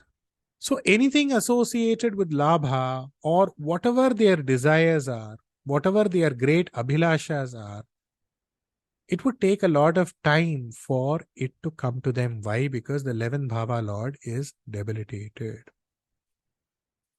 That's all for Tulam, sir. Which means just using the Rashi, Lagna. See, how do I take Rashi, Lagna? First you see Lagna Adhipati in Tula Rashi. Then give that first priority. Rashi, Lagna, second priority. But whichever angle you tell, all these rules will come 100%. Because every day when I predict, I ask, so how are the points? How did I predict, sir? So I make sure that only what is coming right for me, I share it with you, right?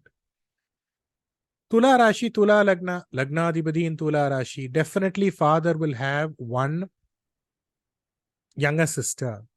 Most of the Tula Rashi, Tula Lagna. Why? Because the ninth becomes Mercury. Mercury is the last.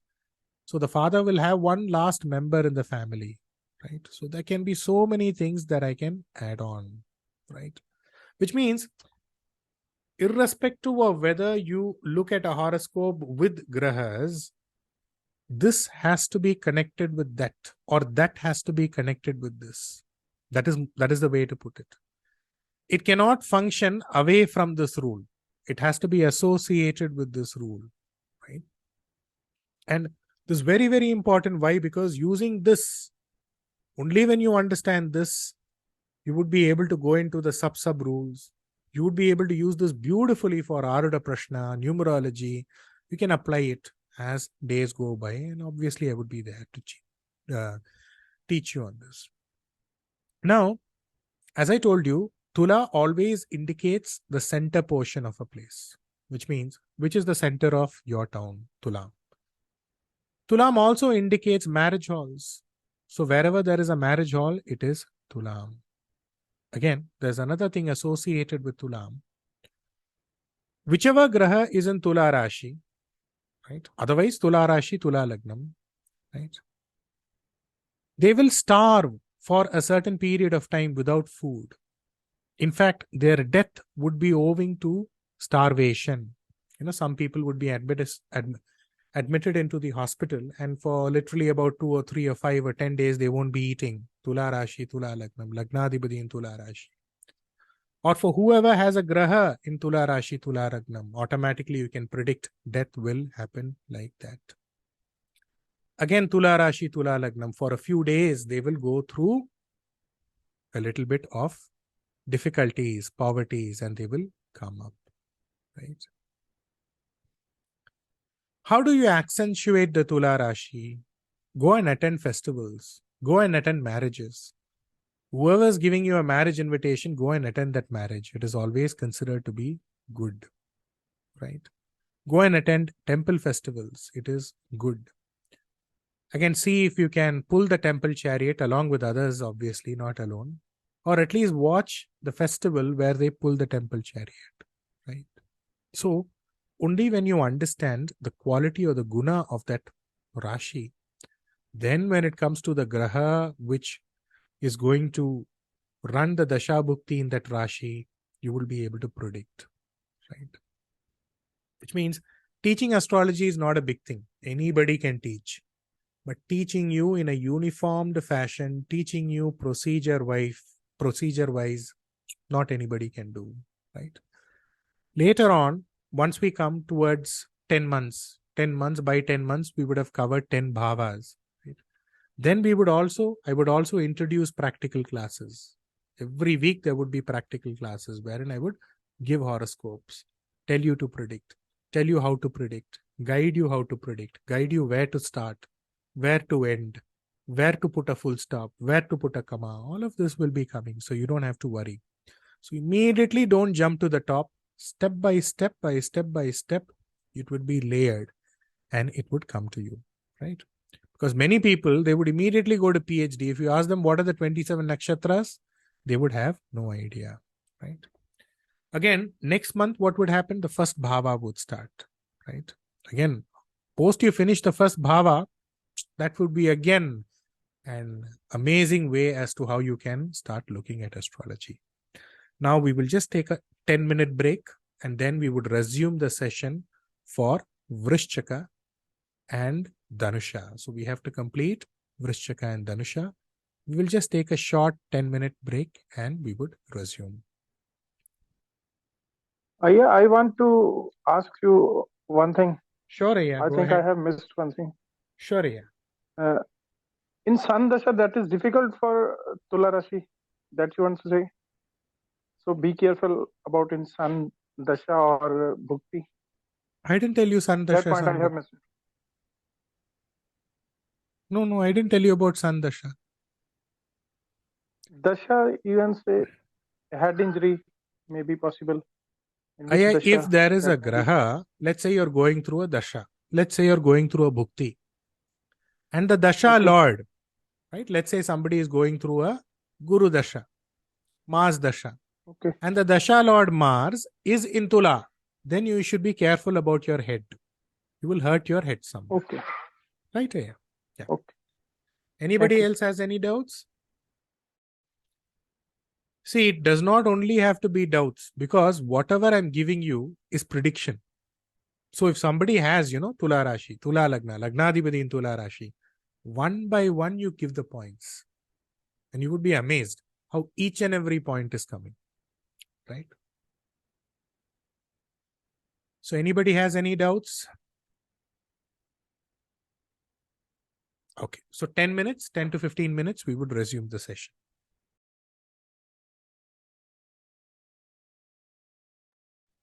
Okay, so let's resume the session. Before we resume the session, additional point about Tulam.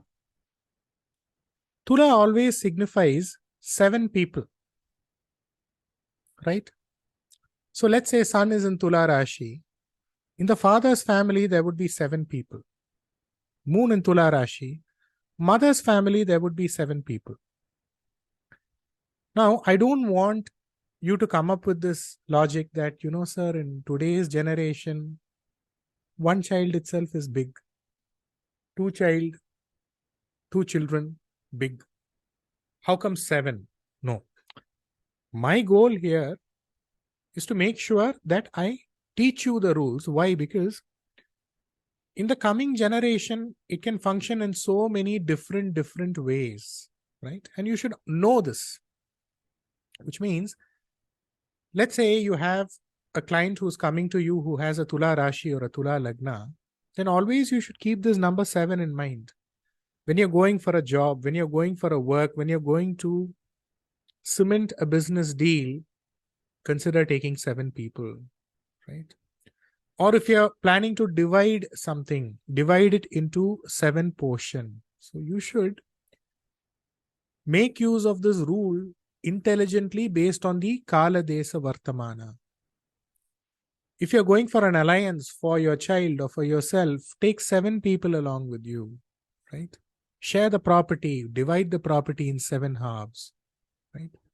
All these things can automatically be applied or can be used for you, right? Again, Moon Shani combination. We will get into combinations when we get into Graha Karakathwas. Graha combinations, that's different. So, Moon, mother. Shani also indicates 7 people, by the way. Mother's side, 7 people. Sun Shani combination. Sun, father. Shani also indicates 7 people. So, father's side, 7 people. So, Tula indicates 7 people. Shani also indicates 7 people. Likewise, for Rishabha, Rishabha indicates 2 people. Tulam indicates 7 people. Mesha Rashi, Simha Rashi, or Mesha, Simha, it indicates 5 people. Right? It indicates 5 people. At times, it can also indicate 1 person. All these things which I'm teaching you, it can be very important when it comes to getting into the finis or getting into the little nitty-gritties while predicting in the horoscope. Now, how do I use? Where do I use? I'll be there. I'll be teaching you all of this. You don't have to worry. Step by step, as I take you through the bhavas, I will be teaching you all of this. But you should have this basic knowledge first. That is something that I'm trying to tell you, right? How to use this, how to tell using this. That comes with knowledge and experience. And of course, I'm there to share you my knowledge and experience step by step as days come, right? Because see, one graha has 1001 Karakathwas, each and every graha. So how to take it? It is literally like you have to flip it this side, flip it that side. It is like that banana fritters. You have this banana fritters, you put it in the maida maav. You have the banana fritters and you put it in this basin. and then you fry it. You put it this side, you put it that side, and you have to take it slowly. That's when it becomes a good savory or a dish. That is how astrology is, right? Which means you need to connect one by one. Of course, I will teach you. Now, let's get into Vrishchaka. Number 1, it's a Rashi which signifies dumbness. Dumb means immediately don't take that colloquial word. Dumb does not mean foolish. Dumb means what? Somebody who's mute, somebody who does not speak, somebody who's silent, somebody who's wordless. So that is the definition of dumb. So a Rashi which is mute or a silent Rashi, speechless Rashi or a dumb Rashi, right? Again, tomorrow when you're teaching, don't tell Vrishchaka Rashi dumb. No, dumb means this is the meaning. Okay. Number 2, secretive. Right. Those who have Vrishchaka Rashi, Vrishchaka Lagnam, right? You won't be able to take the truth from their mouth. You won't be able to take that secret from them. Tula Rashi, Tula Lagnam, they won't be able to keep a secret. Here, Vrishchaka Rashi, Vrishchaka Lagnam, you won't be able to take a secret from them, right? Which means extremely secretive. Number 4, they won't openly share their feelings, share their problems. Right?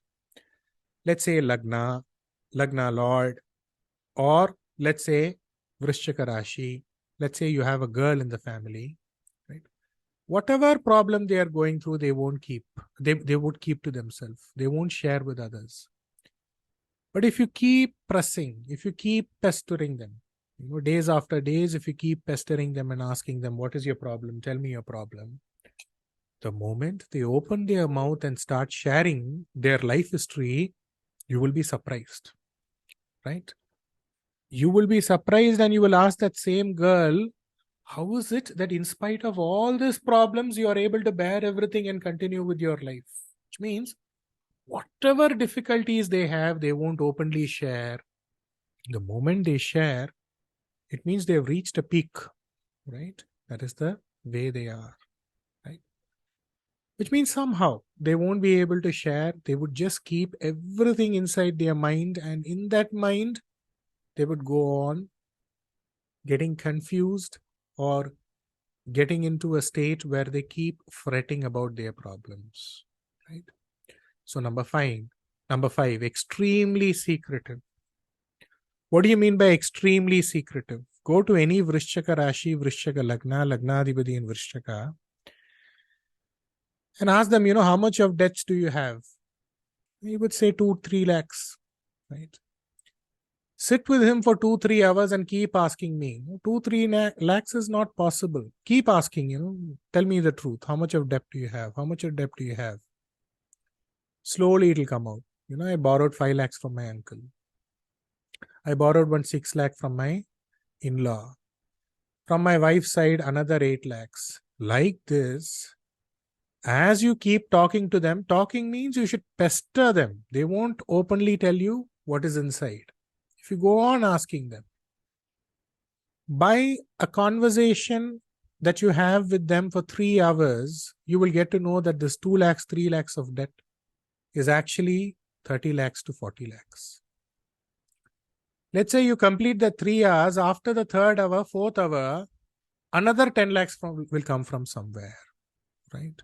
So somehow they would be extremely secretive. They won't share what is there completely openly. Main reason being, they would think, why should I share this with my parents? They will think bad. They would feel bad. I don't want them to feel bad. I don't want them to suffer. Let me keep this to myself. Why should I share this with my wife? What is she going to do with this? Right? Why should I share this with my husband? So they would keep everything to themselves and they would keep trying to fret about it within themselves. Right? Number 6, they would speak hurtfully. Right? What is the sign of Vrishchaka? It is a Scorpio. So what does the scorpion do? Right? It stings you. Right? So when they open their mouth and speak, there would be a sting associated with it. They would only hurt people when they speak, hurtful speech. Number 7, a Rashi which has many legs. So all these big apartments that you see, right? All these big machineries which are used in order to construct properties, right? All big machineries, right? Big properties which have, or houses, houses which don't have one entrance. 4 entrances will be there in the house. 3 entrances will be there in the house. 2 entrances will be there in the house. A lorry which has 30 tires. Big hospitals, not small hospitals. All of this is Vrishchika. Number 8, sewerage. Right? The sewage or the sewerage. See, Kataka Rashi is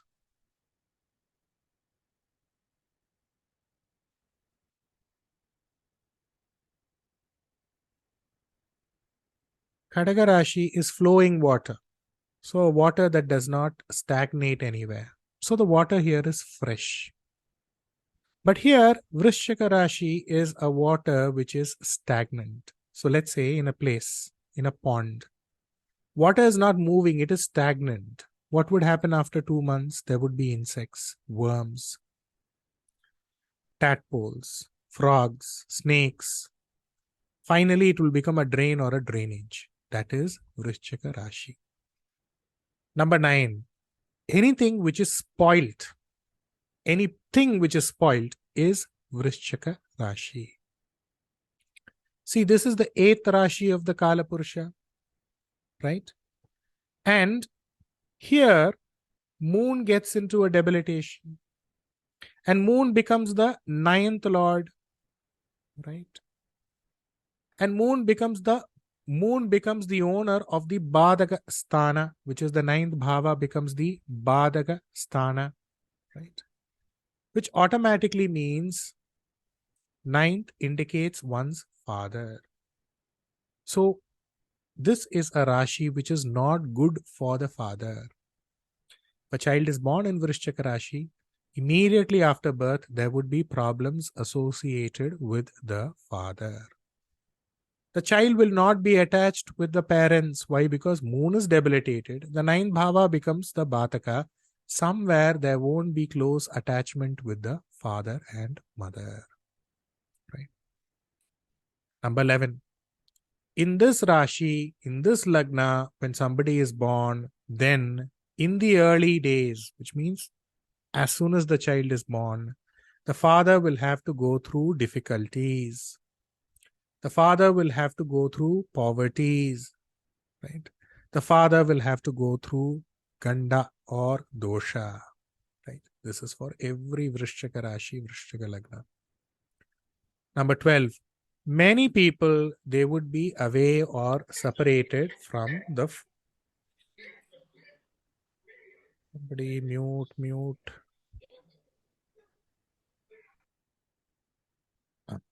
Many people, they would be away or separated from the father and mother. Number 39. Smelly or filled with bad smell, right? That is Vrishchika Rashi. An area which has bad smell, that is Vrishchika Rashi. What are the areas which have bad smell? If you go to a fish market, what is the smell that you get? Do you get a smell of perfume? No. If you had to go to a dried fish market, right? There also you would get a bad smell. If you had to go to the dustbin ditch area, what is the smell that you get? Garbage area, bad smell. If you had to go near a slaughterhouse, what is the smell that you get? Bad smell. Right. Number 14, graveyard, Vrishchika Rashi.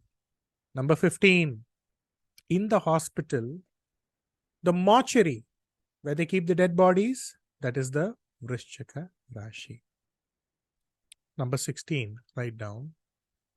In your horoscope, in Vrishchika Rashi, if there are more than 2 grahas, or if Vrishchika Rashi is associated with 3 grahas, which means what? More than 2 grahas, you will go to the mortuary and come. For some reason or the other, you will have to go to the mortuary and come. For some reason or the other. Point blank you predict. Right? In Vrishchaka Rashi, you have 3 grahas. Or 3 grahas are associated, which means what? Aspecting, drishti. Immediately, I'm not talking about Shubha, Shubha, no, none of that. You will go to the mortuary once and come, right? Number 17. Number 17. The toilet in your house is Vrishchaka Rashi. The toilet in your house is Vrishchaka Rashi. 18. Let's say in Vrishchaka Rashi you have a Ketu. Right? Ketu means what? Something which is small. So how would the toilet be? The toilet be very small in the house. Right? Let's say Shani is in Vrishchaka Rashi. Shani indicates the stairs. So they would construct a house below the stairs. When they go to the toilet and they get up in the toilet, they would bang their head somewhere and the stair would break. Why? Because Shani indicates the stairs in Vrishchaka Rashi. Right? Like this. This I will teach you more when we get into Vastu. Vastu I won't be teaching you now. 4th Bhava should get over. Once the 4th Bhava gets over, next month, 1st Bhava, then after that 2nd Bhava, 3rd Bhava, 4th Bhava, when I introduce Vastu, then you would be able to start using it. Number 19, ambulance is Vrishchaka Rashi. Number 22, anesthesia or coma stage. You have these movies, in all movies, not just Tamil movies, Hindi movies also, heroine will get up suddenly from the bed. She will be in the hospital. Right? Where am I? Who put me here? How did I come here? Right? Suddenly they would recover from the coma stage, right? That is Vrishchaka Rashi. Right? Number 21.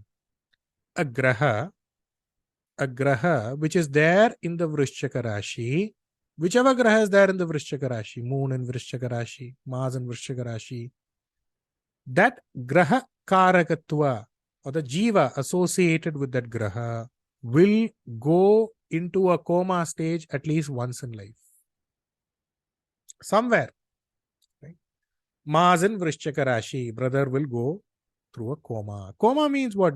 Somebody administers an anesthesia to you and you just go into a coma stage for some time, right? Moon in Vrishchaka Rashi. Sorry, Moon in Vrishchaka, it is Vrishchaka itself, mother, right? So that is how it is. Number 22, low sugar, right? Low sugar is Vrishchaka Rashi. Number 23, lack of breast milk. Any Vrishchaka Rashi, Vrishchaka Lagna, they wouldn't be fed breast milk at the right time or properly, right? Or they would miss the breast milk. Number 24, if there is a Rashi which on point blank, which in detail, which completely tells you about Putra Dosha, it is Vrishchaka Rashi. So the 5th Bhava Lord in Vrishchaka Rashi is not considered good. Right? The Putra Karaka Graha Guru, now immediately don't jump into the yogas that I told you. That yoga is different. Here it is different. Here we are talking about child. The Putra Karaka Guru in Vrishchaka Rashi automatically is not good for the child. Right? So it's good for the child to be away, or there is miscarriage, or there is problems to the child. Right? Number 25. In Vrishchaka Rashi, if there are 3 or 4 grahas, then in this family, there are people who don't have a child. Right? Or they have been separated from the child. Right? Or there is a death pertaining to the child. Point blank you can predict, sir. Point blank you can predict, ma'am. Which means if there is a Rashi which actually goes about and tells in full strength about Putra Dosha, it is Vrishchaka Rashi. That is why, you know what? Everybody who has a Khadaga Rashi, everybody who has a Khadaga Lagna, immediately you can come into a conclusion that there is a putra dosha. Why? One, the fifth bhava itself for Khadaga becomes what? Becomes the putra sthana, which is the ashtama bhava of the Kala Purusha, which is Vrishchika Rashi, which automatically indicates what? Putra dosha, which automatically indicates what? Miscarriage, right? All this should be kept in mind when in your matching horoscope, or when somebody is coming to you and telling, I don't have a child, will I get a child? Then automatically you should see this and then predict, right? And these are simple things. Today, what you're learning, 1 week you revise. Next week, again you revise. You get 2, 3 charts, 4, 5 charts, and you start applying. Immediately, none of this will go out of your head. You will remember this for a lifetime, believe me, right? So, this is the Ashtama Bhava. Am I correct? So now, if the Lagnadhipati in your horoscope or the Lagna Lord in your horoscope is in the Ashtama Bhava, then you should take all these points that I'm telling for Vrishchika Rashi. Let's say the Lagna Lord in your horoscope is in the 6th Bhava, then you should take all the points which I told you for whom? Kanya Rashi. Let's say the Lagna Lord is where? Is in Mithuna Rashi, then what you need to do? You need to take all the points that I told you for Mithuna Rashi. The third, let's say the Lagna Lord is in the 3rd Bhava, then you need to take all the points that I told you for Mithuna Rashi. So, next week, we are going to finish Rashi Karakathwa. Then immediately we would start the 1st Bhava next month, right? And after the 1st Bhava gets over, I'm repeating, after the 1st Bhava gets over, all of you have to start putting your, you have to start putting your name card as astrologers. All of you. All of you have to, if you have this visiting card, whatever it is, you have to put it as astrologers. You can start putting as astrologers and start predicting, because from then on, after the 1st Bhava gets over, you should earn and you should come to me. You should be learning and you should be earning. You should be earning, you should be making some money, and you should come for classes. Which means, once you finish the 1st Bhava next month, you have to tell Phala. Otherwise, there is no use of learning till now. There's absolutely no use of learning till now, right? Let's move to point number 26. Lust beyond one's age, Vrishchika Rashi. Love beyond one's age, Vrishchika Rashi. Right? Let's say somebody gets married to a girl who's far, far older than him, Vrishchika Rashi. Let's say somebody falls in love with a woman, lady, madam, who has 2 children, 1 child also, Vrishchika Rashi. Let's say somebody is going to work in Dubai. Instead of working, he is coming back with a girl who's from a foreign land, Vrishchika Rashi. Which means a lust which is beyond age, a lust which is a love which is beyond age, beyond kula.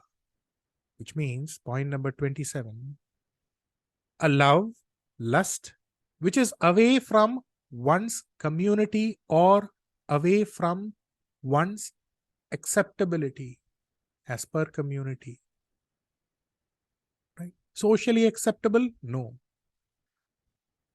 Madam will come, when madam will be 42 years old, she will bring along a boy, he will be around 28 years old or 32 years old. If you ask this madam, who is this? Is this boy a brother? What would this madam say? The madam would say, no, he's not my brother, he's my husband. That is Vrishchika Rashi. Right? So something which is not socially acceptable. That is Vrishchika Rashi. Number 28.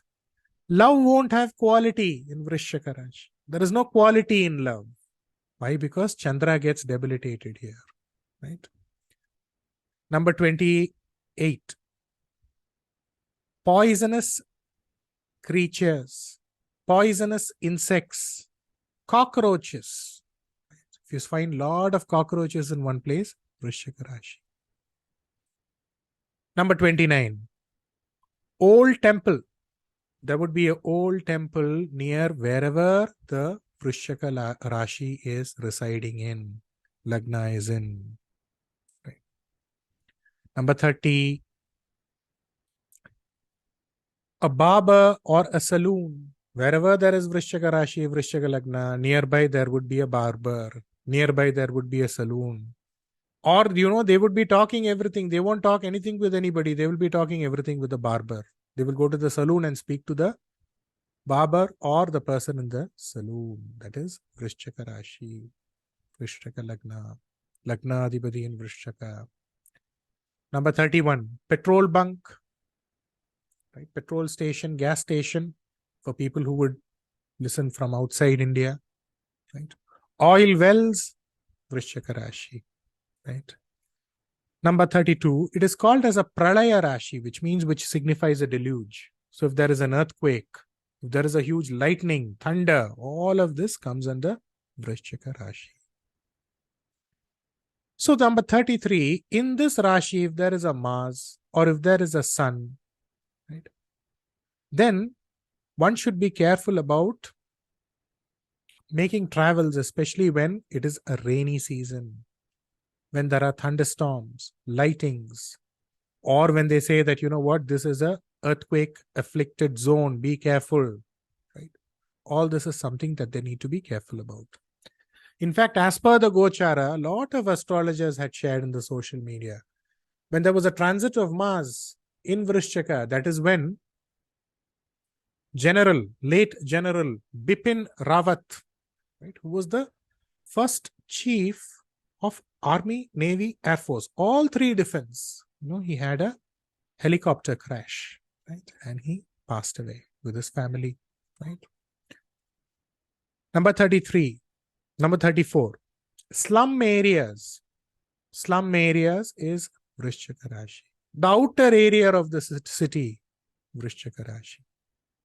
Number 35, a Rashi which indicates pension, which indicates retirement money, right? This is the good thing here now, right? Number 36, when Mars is strong in a horoscope, if Mars is strong, obviously what does it mean? It obviously means Vrishchaka Rashi is strong. Or if Vrishchaka Rashi is associated with Shubha Grahas, then definitely he will get money owing to LIC, life insurance. Definitely he or she will get money owing to pension. Number 37, a Rashi which signifies medical properties. Number 38, a Rashi which is associated with intelligence, secretive services, right? We put these people in all that department like RAW, right? CBI, CID, for people who probably are going to listen to this from foreign countries, FBI, all this would be very, very good for him. Very, very good for them. Number 39, the first land or the first property that they buy won't be with them, won't stick with them. Right? Why? Because here Mars is getting into a bala. Right? Mars is getting into a bala, good. But Chandra is getting into a debilitation, which is the 9th Bhava Lord, the 4th as per the Kala Purusha. So there is one loss, and it is the first loss of the property. Those who are born with this Rashi, Lagnadibadi in this Rashi, automatically there is a Putra Dosha, there is a miscarriage or abortion. Number 41. There is a miscarriage, there is an abortion, Putra Dosha for the maternal uncle as well. For whom? Those who have a Tula Rashi, Tula Lagna. Most likely, the maternal uncle will be having daughters more than son. If there is a son, Putra Dosha. 42. Lagna Lord becomes the 6th Bhava Lord, right? See.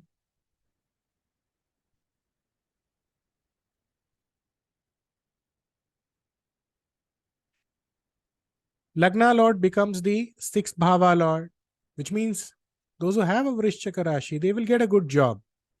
But they will be people who will always be agitated. They would be angry man, angry bird, angry woman, angry lady. Right. Number 42. They would have names, or in the family there would be names of Lord Muruga. Again, when we say Muruga in Tamil, people have the name as Muruga itself, Kartikeya itself. That does not mean that in North India it does not work. It works. In North India also, people use the names of Muruga. Not just by using the word Kartik. No. You will find Kumar. You will find Dinesh. Dinesh is another name for Muruga. So there are so many names associated with Muruga. That is one separate list that people use in North India. I will share that with you when time comes. So there would be a name associated with Muruga. Somebody says, my name is Dinesh. That means what it is? Muruga. Right. Again, there would be bhakti towards Muruga, Skanda, Kartikeya. Right. Again, 43, food business, agriculture, of not business always, job or business, occupation related to food, agriculture, rental income will be there. Number 44. There is a police, there is a person in the defense forces, which means in their house, somebody would be a police officer, somebody would be in the military services. If somebody is not there in the house, in the neighbor, there would be a police officer. In the neighbor, there would be somebody in the military. Sir, all these things which I'm sharing with you is not just for writing and keeping. Every rule you predict, because every rule I use for every consultation. I don't even miss out on one point. Right? Now, the second Bhava Lord and the fifth Bhava Lord, right, remain the same, which is Guru. Which means naturally they would be gifted speakers. Right? Many people, they would continue with the occupation of the father and grandfather. Number 3, they will get into a good administrative role. Number 4, they will also get into administrative role associated with the government, where they have administrative power or position. Number 5, education, religion, Shastra, knowledge about Shastra will be there. The third Bhava Lord and the fourth Bhava Lord become the same, which means they will change places from one place to another place very frequently.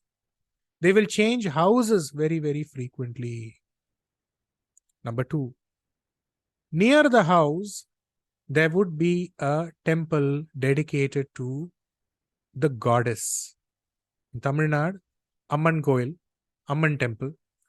If in the northern part of India, any form of a temple associated with Durgai, right, associated with Devi, will be around wherever they are.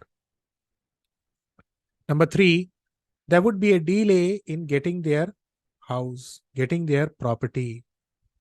Again, property, house will be in a distant land. Why? Because Shani indicates distance. Number 4, the place where they reside, the land where they reside, right? Near that, there would be a graveyard, right? Or near their own property, native property, right? There would be a graveyard, right? Why? Because as it is, I told you, Vrishchaka indicates what? Mortuary. But most importantly, the third bhava,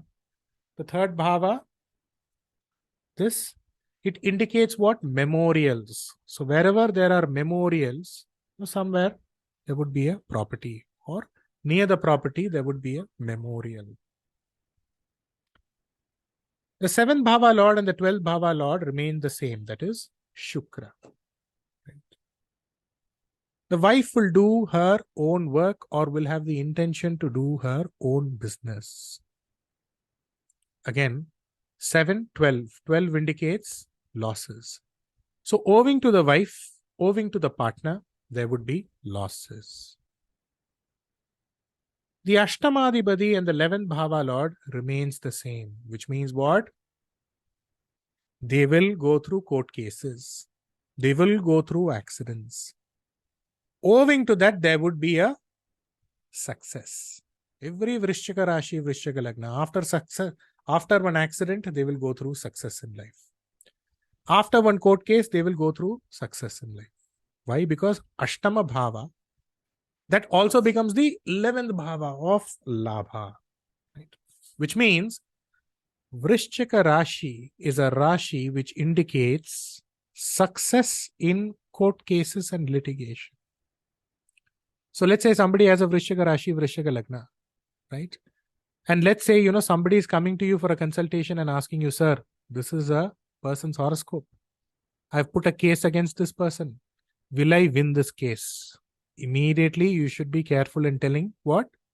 Boss, withdraw the case.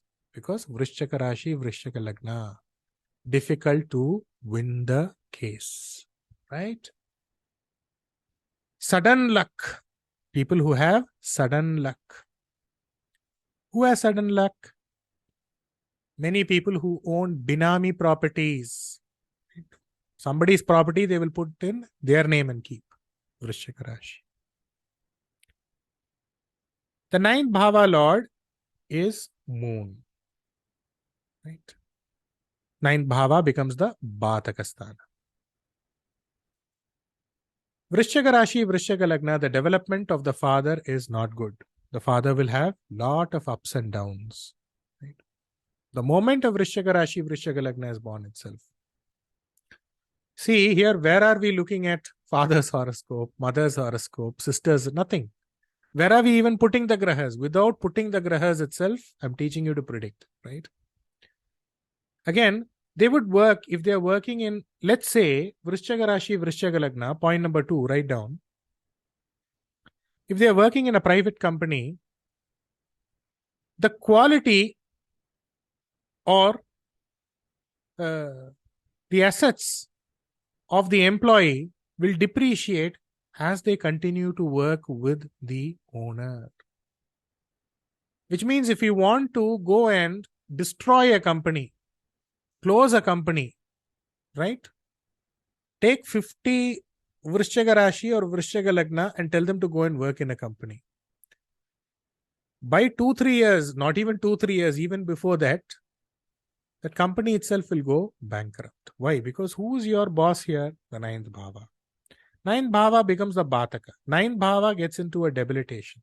So wherever you work, whether you get your money or not, that is different. Yes, you will get your money, you will get your salary, but as you keep going in the company, automatically something to do with the boss, something to do with something to do with the owner of the company, that will automatically diminish. Right? So let's say you're not working in a private company and you're working in a public sector company, like you're working in a bank or something like that, right? Then automatically your boss will keep changing, right? Again, there are well-established private companies also, right? Because you have these IT companies, there are thousands and thousands of employees. So where you can use this Vrishchika Rashi, Vrishchika Lagna. But still, in whichever team there are maximum number of Vrishchika Rashi, Vrishchika Lagna, whichever facility there are Vrishchika Rashi, Vrishchika Lagna, many, automatically the boss will keep changing. So if you find that the boss is going on changing, see if the second in command, who is the vice president, senior vice president, if there are 5-6 people together, if 2-3 of them are having Vrishchika Rashi, senior boss, CEO will keep changing. Right? See, these are all things that you are predicting without even putting in the grahas. Even if you put the horoscope, even if you put in all the grahas, this rule has to be tick marked first. Then only the other rules will come. And by the way, I've already covered almost about 90% of a horoscope just using Rashi Karakathwas. So just imagine if you had to go to a normal astrologer these days and ask them for prediction, if they give you this prediction itself, this is too much. Forget about other predictions. So just imagine, right? So make use of all of this. As we keep going higher again and again, I would be teaching you more and more things. So the point here is, the shortest way to learn astrology is to learn like this, which is what? Make sure that this foundation is correct. This base is correct. Once this base of Rashi Karakatwa, Graha Karakatwa, Bhava Karakatwa is perfect, that's it. Foundation is strong. With this foundation, you can do anything. Whatever magic you want, you can do. But if this is not correct, then anything that you learn is utter waste. Anything that you learn is dangerous. Why? Because one small concept, in order to understand a small concept, you won't understand tomorrow. This is the biggest misery with all astrologers. See, Rashi Karakatwa class. Let's say somebody sees 1 month Rashi Karakatwa. What is it that I'm going to learn in this Rashi Karakatwa? What is Rashi, Mesha, Rishabha, Mithuna? I know this Jalatatwa, Agni Tatwa. So they will skip this lesson. Those who are going to come for classes, they will skip this lesson. They will tell, sir, I know Rashika. I'm not going to even ask them. I'm not going to even force anybody. I don't do that. Sir, I know everything about Rashi Karakatwa. Straight away, I will get into the first bhava, second bhava, sir. But as I'm teaching, what you people understood, those people won't understand. And many of them who join, they are not going to be astrologers who are just learning new. They would be practicing astrology for 5-10 years. Still, they won't understand this. So this is important. This is gold. And you know what they will do? Once I finish first bhava, second bhava, third bhava, fourth bhava, then they would realize, sir has taught something in Rashi Karakatwa, Graha Karakatwa, and they will say, sir, we need that video also. And they will pay for this. So all these results, I know how it works. All these results will come only later on, not now. Right? So whatever I'm teaching you is the shortest, easiest route, which just means what? First, master the basics. Every day you revise also, I'm saying you the value that is going to come to you is unimaginable. You be anybody. You be IT employee, you be IAS officer, you be whatever. But what this is going to give you is unfathomable, right? Now the 10th Bhava Lord for Vrishchika becomes Sun, which means what? 10th. Whichever job they are in, whichever work they are in, they will attain fame. Which means boss will go bankrupt. They will attain fame. This is the way it is. Second point, they will do business at a large scale, or they will want to do business on a large scale. Anything which is big is Vrishchika. Businesses which are equal to, government bodies, big government businesses like, steel plants, petroleum refineries, anything on a big scale, big textile company, big hospital, everything is big, nothing is small here. Right? Many people continue with the father's occupation or something which has been passed on from generation to generation. Remember, the second bhava, fifth bhava, Jupiter is connected here. Number 5, astrology, medicine, all of this can actually make them super famous. Not just famous, super famous. Why? Because anything to do with medicine, astrology, all of this is associated with mysteries. Even intelligence services, all of this can make them famous. Right? Mandriga Shastra, right? Anything which involves doing something which is at a psychic realm. But you know what will happen? They won't immediately get into astrology. They will want to learn this thoroughly. They will want to refer it through 100 and 105 teachers, read 1001 books. And by the time they finished everything, almost about 15 years would have passed. So, without thinking about the time, if they immediately get into astrology, if they immediately get into professions associated with the 8th, it can be extremely, extremely rewarding for Vrishchika Rashi. Why? Point number 6. This is a Rashi which signifies treasure. This is a Rashi which signifies treasure. Right? So Vrishchika Rashi is not a normal house. It is a special house. Where there is, where there is stench, that is where lotus is also blooming. That is the way Vrishchika Rashi is associated. Right? So whenever you are a boss, if you have employees, more than 2-3 employees, Vrishchika Rashi, be careful. Again, parcel service, packaging services, right? Electricity board, being in the electricity board, electrical work, all of this is good for Vrishchika Rasi. Vrishchakam itself indicates electricity. Why? Because if you go to the electric station, whether it is a transformer, a hydroelectric station, or an electric facility which makes electricity out of coal, what is the symbol that you would see? Danger. You would see a skull and it would be written danger. So the symbol danger itself is Vrishchika Rashi. Again, those who die in hospitals, Vrishchika Rashi, Vrishchika Lagna. Cancer, AIDS, Vrishchika Rashi. Right? Again, some people who go unconscious for 10 days, 20 days, Vrishchika Rashi, Vrishchika Lagna. Right? Binami properties, Vrishchika Rashi. So all these rules which I'm applying, all these things which I'm telling, 100% it will work out for you. You just need to apply it. 80% to 90%, if it works 20% to 10%, it is not working, don't immediately blame the rule. There would be something which is hidden, right? It will come to you. You don't worry about that. Which means, because I make it a point, every consultation, after I finish the consultation, I will ask them, what point was correct? What point was, and I would keep acting, right? So we would move on to the next Rashi, which is Dhanusha. Write down Dhanusha Rashi. Any doubts before we go into Dhanusha?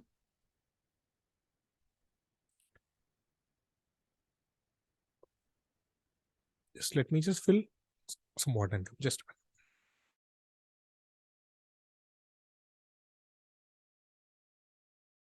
minute. Any doubts before we go into Dhanusha? Let me drink some water.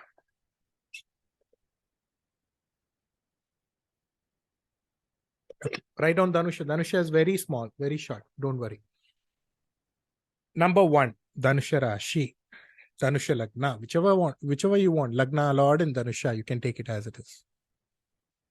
A place which is filled with temples. A place which is filled with temples. Any place where there are many temples, right? It is Dhanusha. It is Dhanusha. Number 2, a place where there is a graveyard, which means there is temple also. There is a graveyard also in Dhanusha Rashi, right? Which means temple is also Dhanusha. The graveyard is also Dhanusha. What is the symbol of Dhanusha? Sir, ma'am, what is the symbol of Dhanusha? It is a bow and arrow. Of course, there are different symbols. The easiest symbol to remember is bow and arrow, right? So here, those who are born in Dhanusha Rashi, Dhanusha Lagna, for everything they do, right? For everything they do, they will aim well. They will have a proper motive. Without motive, they won't do anything. They will have a proper motive and they will aim. They will always fix that target. This is the target. I have to achieve this target. Without target, they won't do any work. Right? Somewhere there will be one target. Again, number 5, central government buildings, central government houses, quarters, Dhanusha Rashi. Number 6, military bases, Dhanusha Rashi. Number 7, battlefield, Dhanusha Rashi. Places where they do, gymnasium, where they practice kung fu, where they practice karate, Dhanusha Rashi. See, immediately when I say battleground, graveyard, temple, the first thing that should come to your mind is the Mahabharata war. Where in the middle of the war, Lord Krishna, right, in Mahabharata is giving Upadesha to Arjuna, right? So Upadesha is also happening. Battle is also happening in the same time. All around there are dead bodies also. So this is Dhanusha Rashi, which means what? The greatest of Upadesha for mankind is coming. Right? The biggest of Upadesha, right? That is the temple. Lord Krishna is the temple himself. The same time, there is a battlefield also, right? So, number 9, this is a Upadesha Rashi. A Rashi which likes to listen to Upadesha, right? Learn it people, learn it scholars, people who speak about Vedanta, right? They would listen to them. Even otherwise, they will take advice or go on giving advice to other people, right? So again, wherever there is death, what would happen? There would be graveyards. So any place, any field where there are specific places in the city, in the towns, where there are graveyards, it is Vrishchaka also. Nearby, if you see many temples, then automatically you should connect. No, this is not Vrishchaka. This is Dhanusha, right? The Balipidam, which means in temples, wherever, not just in temples, wherever they offer a sacrifice, that is Dhanusha. So why do they offer a sacrifice? You see these big movies like Bahubali, they would offer a sacrifice, right? Before the battle, because they are actually going about and touching on Dhanusha Rashi. Even in Prashna, in Prashna, or no, not Prashna, in Nimitta, in Nimitta, there is a small word, there is a small sentence where they see, when you are going out, when you see a slaughter of animal, it means good news. Why? Because wherever there is a sacrifice, it is a Dhanusha Rashi. So wherever there is a slaughterhouse, wherever there is a slaughtering happening, automatically that is Dhanusha. So when you go to the temple and you see the Balipida, right, where they offer Bali, it would be there in many temples, especially temples in Kerala, Karnataka, right? Even in North India, right? It is just that I am not acquainted. That is Dhanusha Rashi. Number 11, professor. Means what? This is not lecturer. This is not teacher. Professor, head of the department, right? PhD professor. Right? Number 12, people who belong to this Rashi, belong to this Lagna, many of them, they would be professors. Many of them, they would be scholars. Many of them, they would be giving advice, consultative advice. They would be on consultative roles. Again, number 13, interest shops, where they give, or where financial institutions where they give money on interest, or even small shops where they give money on big interest rates. Right? An interest rate which is correct. It is not something which is incorrect. Like, somebody gives money on interest at a very unimaginable amount of rate. That is not Dhanusha. It is a correct rate. They deal with big money, all these big cinema financiers, financiers in general, gold loan, lending agencies, all of them come under Dhanusha. Near the temple, number 14, which means Dhanusha. Wherever a Dhanusha is, nearby there would be a temple. Right. Next, number 15, stubbornness. Dhanusha Rashi, Dhanusha Lagna. They will be extremely, extremely stubborn people. Whatever they think, that is correct. Whatever they think, they have to do. You cannot change their plans easily. Number 16, finances. Number 16, justice. So justice is also Dhanusha. Right? Giving justice is also the Dhanusha. Big finances is also Dhanusha. Number 17, preachers. Right? Preachers belonging to all religions. You call it Hinduism, Islam, you call it Christianity. All preachers, religious preachers are Dhanusha. Religious orators. In Tamil Nadu, we have a person called as Sukhi Sivam. So like that, you switch on the ASTA TV, if you have these religious orators who speak very nice who have very good knowledge about religion, that is Dhanusha, right? Next, number 18, a Rashi which signifies foreign land, right? Because the 9th and 12th of the Kala Purusha, Guru, right? Dhanusha. They would have a lot of desire to go to a foreign land, foreign travel, foreign journey, study in a foreign land, settle in a foreign land. Dhanusha itself means foreign, right? Because it is away. It is away from the Kala Purusha Lagna, right? Number 20, lucky Rashi. Basically, those who are born in Dhanusha Rashi, Dhanusha Lagna, they are lucky. There is no two ways about it. Luck will be there in some form or the other. Number 21, those who are born in Dhanusha Rashi, Dhanusha Lagna, Lagnadibadi in Dhanusha Rashi, Dhanusha Rasi, they are lucky. They will find luck in life. Number 20, we'll have knowledge about Vedas, Homas, Shastras. Number 23, they will give direction to other people. They will give guidance to other people, right? Number 24. Number 24. Rashi, which indicates lot of travel. Why? Because the 9 bhava automatically indicates travel. See, which graha goes Neecha and Dhanusha Rashi? There is no graha which gets into a debilitation in Dhanusha Rashi. Which graha gets into a bala and Dhanusha Rashi? There's only one graha, which is Guru. Also, you can draw a box, and in that box, you can write down the nakshatras. The nakshatras associated with Dhanusha Rashi is Moolam, Moola, Puradam, which is also called as Purvashada, right? Uttradam, which is also called as Uttarashada. So you have the nakshatra of Ketu, you have the nakshatra of Shukra or Venus, and you have the nakshatra of Sun. You can write that down in a small box. You can write just draw a box like this. And you write Ketu, Venus, Sun. And Guru gets into a strength here. This is all that you need to draw. Now we can start. The Lagnadibadi or the Lagna Lord, right? The Lagna Lord, for people in the northern part of India,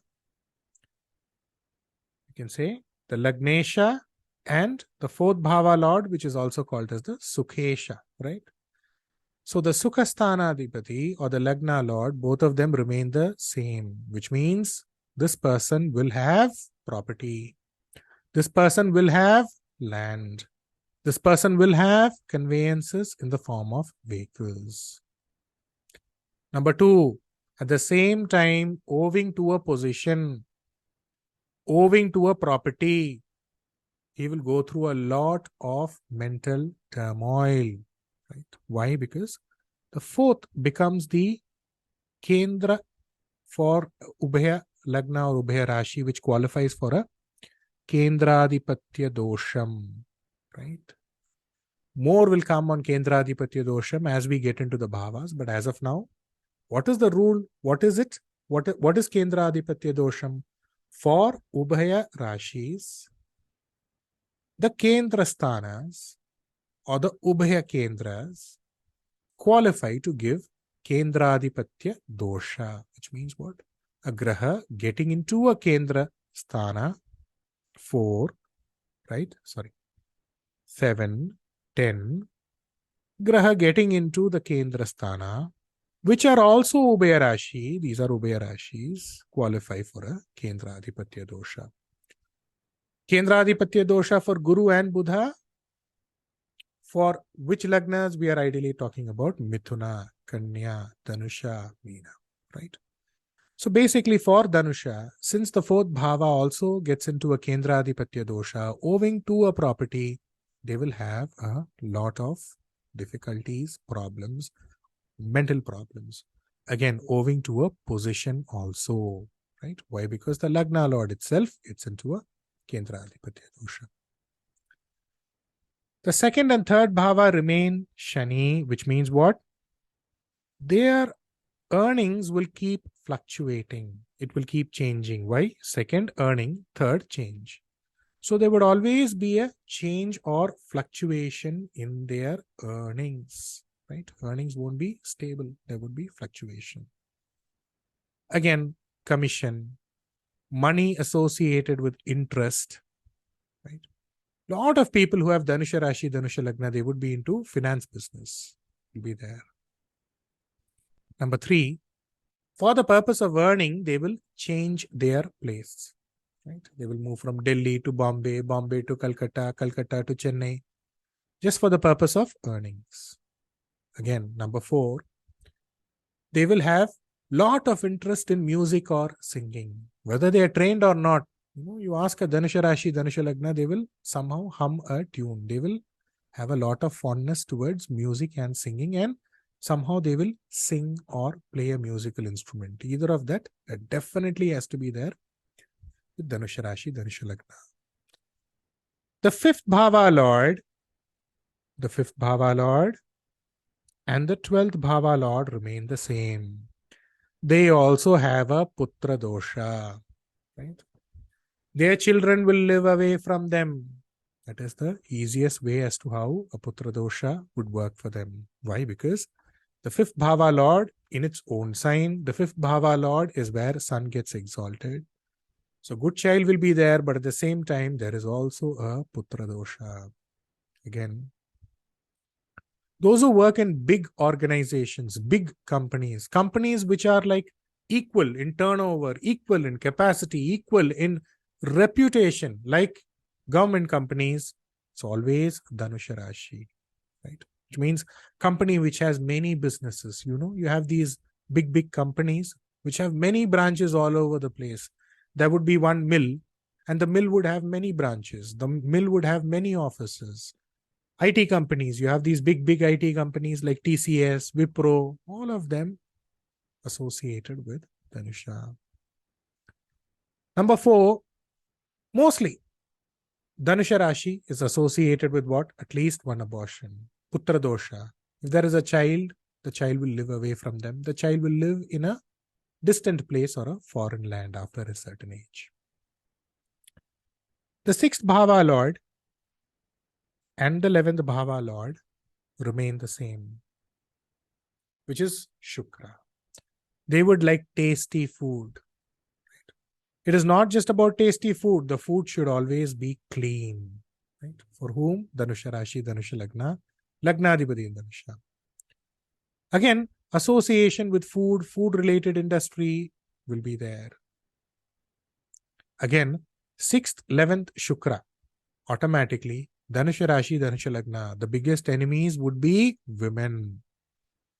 For men also, women will become enemies. For women also, women will become enemies.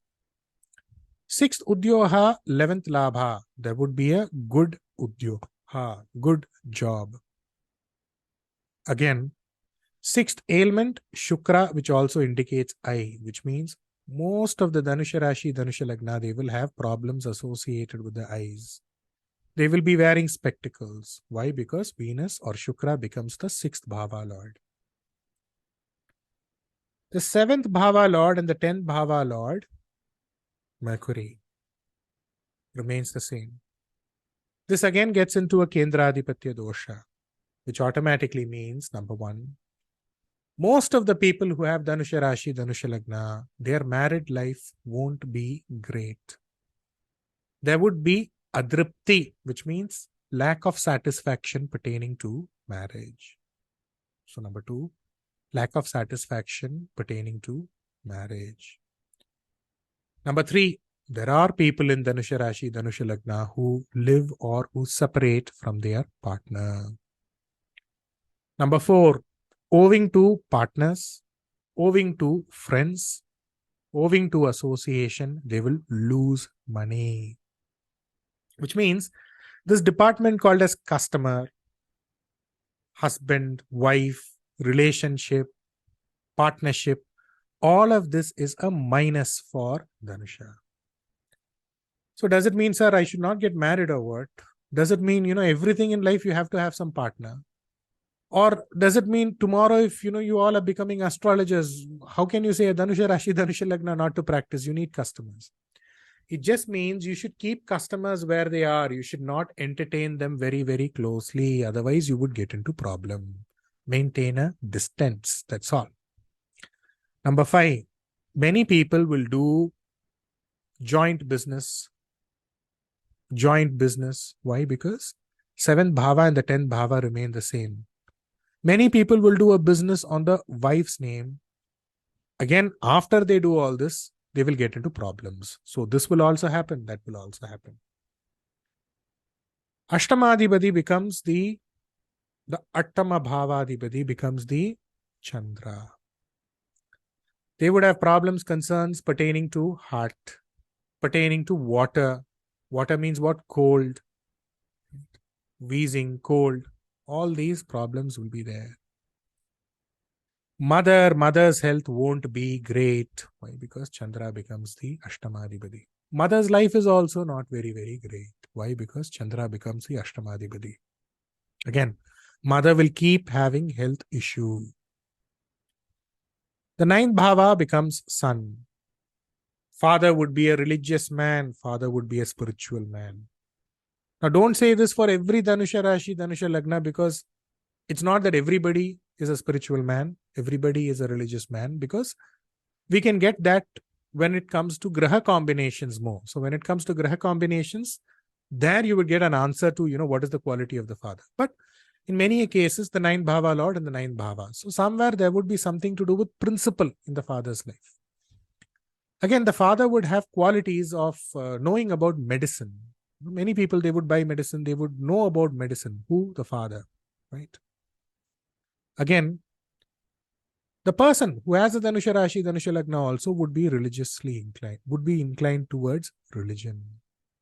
Again, mostly Dhanusha Rashi, Dhanusha Lagna, they would be associated with share market. They would have interest in share market. Why? Because the 9th bhava becomes sun. Sun, Simha, share market, right? They would have interest in astrology also. Why? Because Kala Purusha's 5th bhava. Mostly people, those who are born in Dhanusha Rashi, Dhanusha Lagna, this is like, a common simple rule that you can tell. They are famous. They will be famous. You don't have to worry about that, right? So with this, we have come to the end of the class today, right? End of the class today. By the way, see, those who have a Dhanusha Rashi, Dhanusha Lagna, automatically they qualify to have a Sivaraja Yoham. What is Shivaraja Yoham? Guru associated with sun qualifies for a Shiva Raja Yogam. What does it mean? It means Shiva Bhakts. Again, a royal lifestyle, a lifestyle which befits a king, and many people who involve themselves in the construction of a temple. Why all people, those who have a Dhanusha Rashi, Dhanusha Lagna, qualifies for a Shiva Raja Yogam, or for people in the northern India, Shiva Raja Yogam? Simple. In Dhanusha Rashi, you have Guru, right? Guru rules the Rashi, and you have the Uttara Shradha Nakshatra, which is ruled by sun. So automatically this qualifies for a Shiva Raja Yogam. Another interesting thing about Dhanusha Rashi is, right, Dhanusha Lagna is, they will go, right, in the same house or in the same family, they will fix 2 alliances. This you can ask any Dhanusha Rashi, any Dhanusha Lagna. Either they or their family or their father in the same house, in the same family. Like, what? I got a girl from this family. I'm getting another girl from this family for my brother, right? I took a girl from this family as my wife. I'm taking a girl from this family for my brother. This happens in Dhanusha Rashi. Why? Because the 7th from Dhanusha is Mithuna. Mithuna is 7th, right? Marriage. Mithuna indicates 2, duality, 2, double, right? So, Dhanusha Rashi, Dhanusha Lagna, either their father, they would be married in the relative circle, in the relation circle, or they will marry in the family, and from that family itself, they will take somebody else for their family again, like for brother or sister or somebody else. Or in the same place, in the same town, they will take another girl or they will take another boy. This is for every Dhanusha Rashi, every Dhanusha Lagna, you can go about and use and predict. Dhanusha Rashi, Dhanusha Lagna, it's very, very good to go to Rameshwaram. Why? Because you have Moola Nakshatra, the Nakshatra of Anjaneya. So that can create a lot of goodness for people, those who have Dhanusha Rashi. Or for those who want to actually go about and accentuate Dhanusha Rashi also, going to Rameshwaram is good. Vrishchaka Rashi, Vrishchaka Lagna, it's good to go to old age homes. Again, go to orphanages and do something. Either you do some seva or you donate something there. So that's about it. With this, we have come to the end of today's session. Now, if any of you have any questions, how was the session today? You're welcome.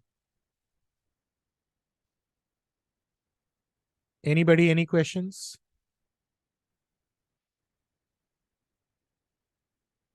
Hello, sir. Yes, ma'am.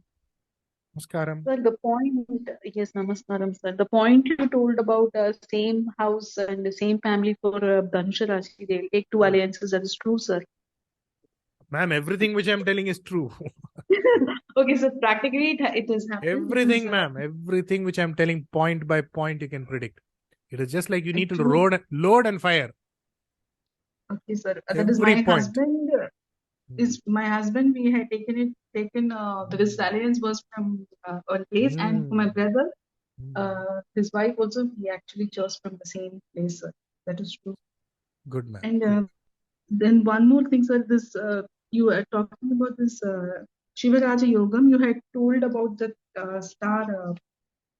So if Lagna or Rashi is in that star, or No does it star, apply ma'am. to? Dhanusha Rashi, Dhanusha Lagnam. Shivaraja Yoga. Will work for them. Okay, sir. That's all, sir. Right. Thank you, sir. Okay. Any other question? Any other feedback?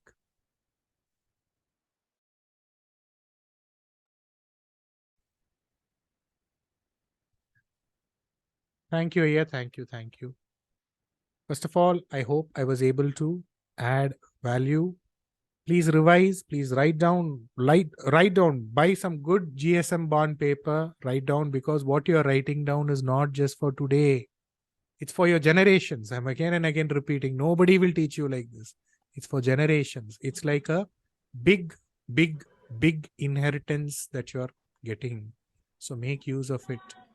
Right? Make use of it. So that's about it. Wishing you all a great, beautiful, beautiful week ahead. And we would meet next week. Thank you. Thank you. Namaskar. Namaskar. Namaskar. Namaskar. Thank you, sir. Thank you very much. Thank you. Thank you. Thank you, Aya. Thank you, Aya. Thank you. Thank you, Aya. Thank you. Thank you.